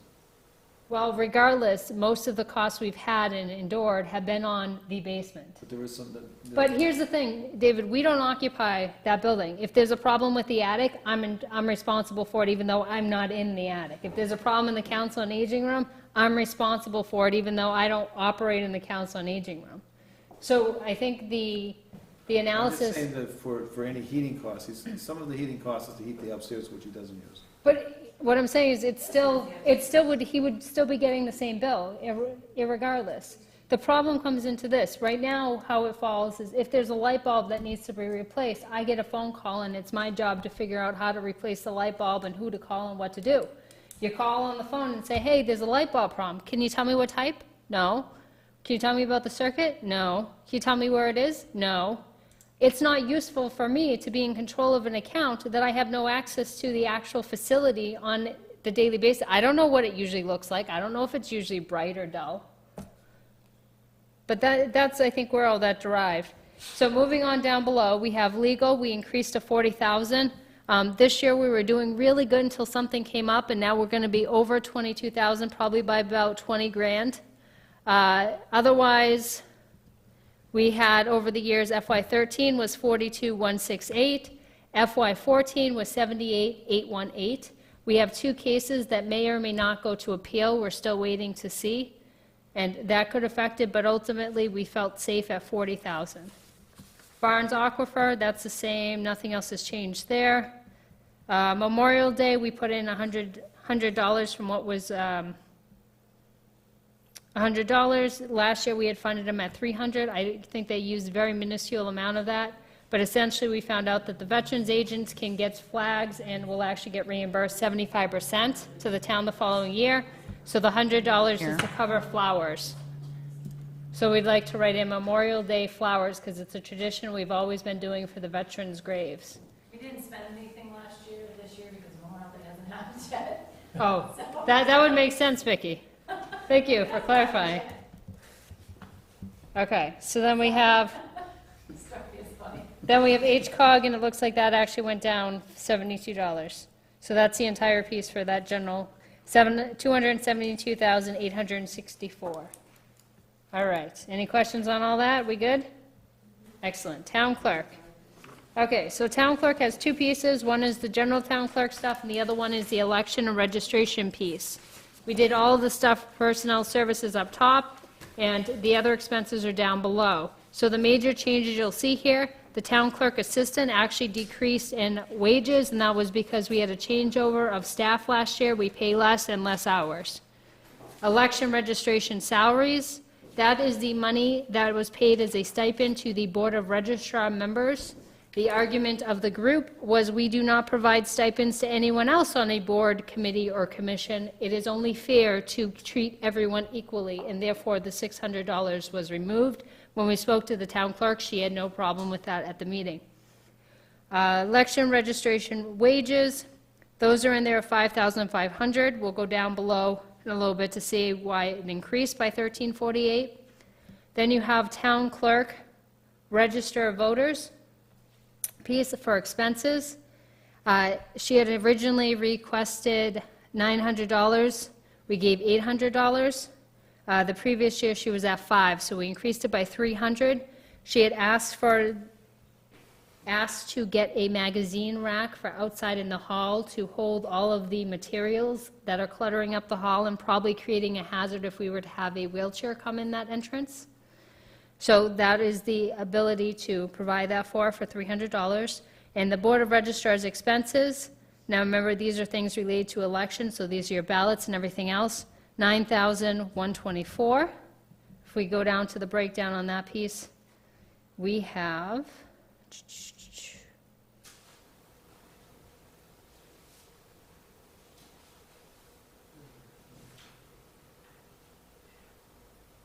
okay. We have a breakdown by election, so you have cost of supplies, cost of ballots, ESS programming, which is the machine for those who have any disabilities, the LHS programming, which is our AccuVote machine, which everyone uses, the cost of wages, and then the number of those types of events and the total annual cost. So you have election, you have 1 state or federal election next year, it's a presidential primary, you have 2 local elections. We have the annual town election that we always have next May, and then we predict at least 1 special election somewhere in FY16. We have town meetings. We have the annual, and then we generally have 2 special, and we have a caucus. And this year, we've actually exceeded our election, We've actually exceeded our elections budget because we had several events that we didn't predict or plan for last year. Does anyone have any questions for town clerk section? Awesome. All right, treasurer section. So in the treasurer section, we have a couple of changes here, not anything too significant. So the first one is wages. We increased the line for salaries and wages for those in the treasurer's department by $2,570. That is for the purpose of assisting with all of the water billing and everything else they do there, so it comes back to us in an indirect cost on the revenue sheet. Last year, we actually went down. FY14, we were originally at $54,749. We budgeted last year for $47,000, so this brings us back up to $49,570 for salary wages in the treasurer's office. The next thing is you see that there are software support. That again is SoftWrite. That went up $141, which Donna actually calculated for by reducing her expenses by $141. That's a line above that. Down here you have tax title expenses. We're currently in a debate of whether we can, or actually we're doing research to see if we can create a revolving account for tax title expenses. We can. We can. But then the issue becomes, you create that revolving account, you can't pay anything out of it until you actually put money into it. So I think, and when Donna and I spoke, and she was trying to get some more information, the Department of Revenue hasn't yet sent out their IGR, which is informational guidelines. They're working on it now. They have a draft. Donna sent a message to Mass Municipal Law to find out where they are with that draft, so we can find out some more about the statute and what our regulations would be. But going forward, I think we need to have this in here in order to pay those initial costs. We can set that fund up because we have to do it by town meeting, and we can start putting money into it, and then we can take out of it. But we can't take out of it until we put money into it. So we would need this money in the general fund to at least pay for some of those items that Donna wants to foreclose on properties and sell properties and all that kind of stuff, so. All right, so then last item you see there is OPEB study. It's $8,000. I think we do it biannually. We have to do it biannually. So you'll see that again in 2 years at some point. And can I just make a comment about the salaries? Sure. The budget for FY15, $47,000 was because when someone retired, when Annie retired, we didn't actually have somebody in there full-time for that piece of time, and it was a lesser salary, so that's why it's less. And so now the 49 is kind of back up to where they need to be. All right, any additional questions on that budget? Awesome. So, time out. Paul? I'm just about to run out of space on this disk. I need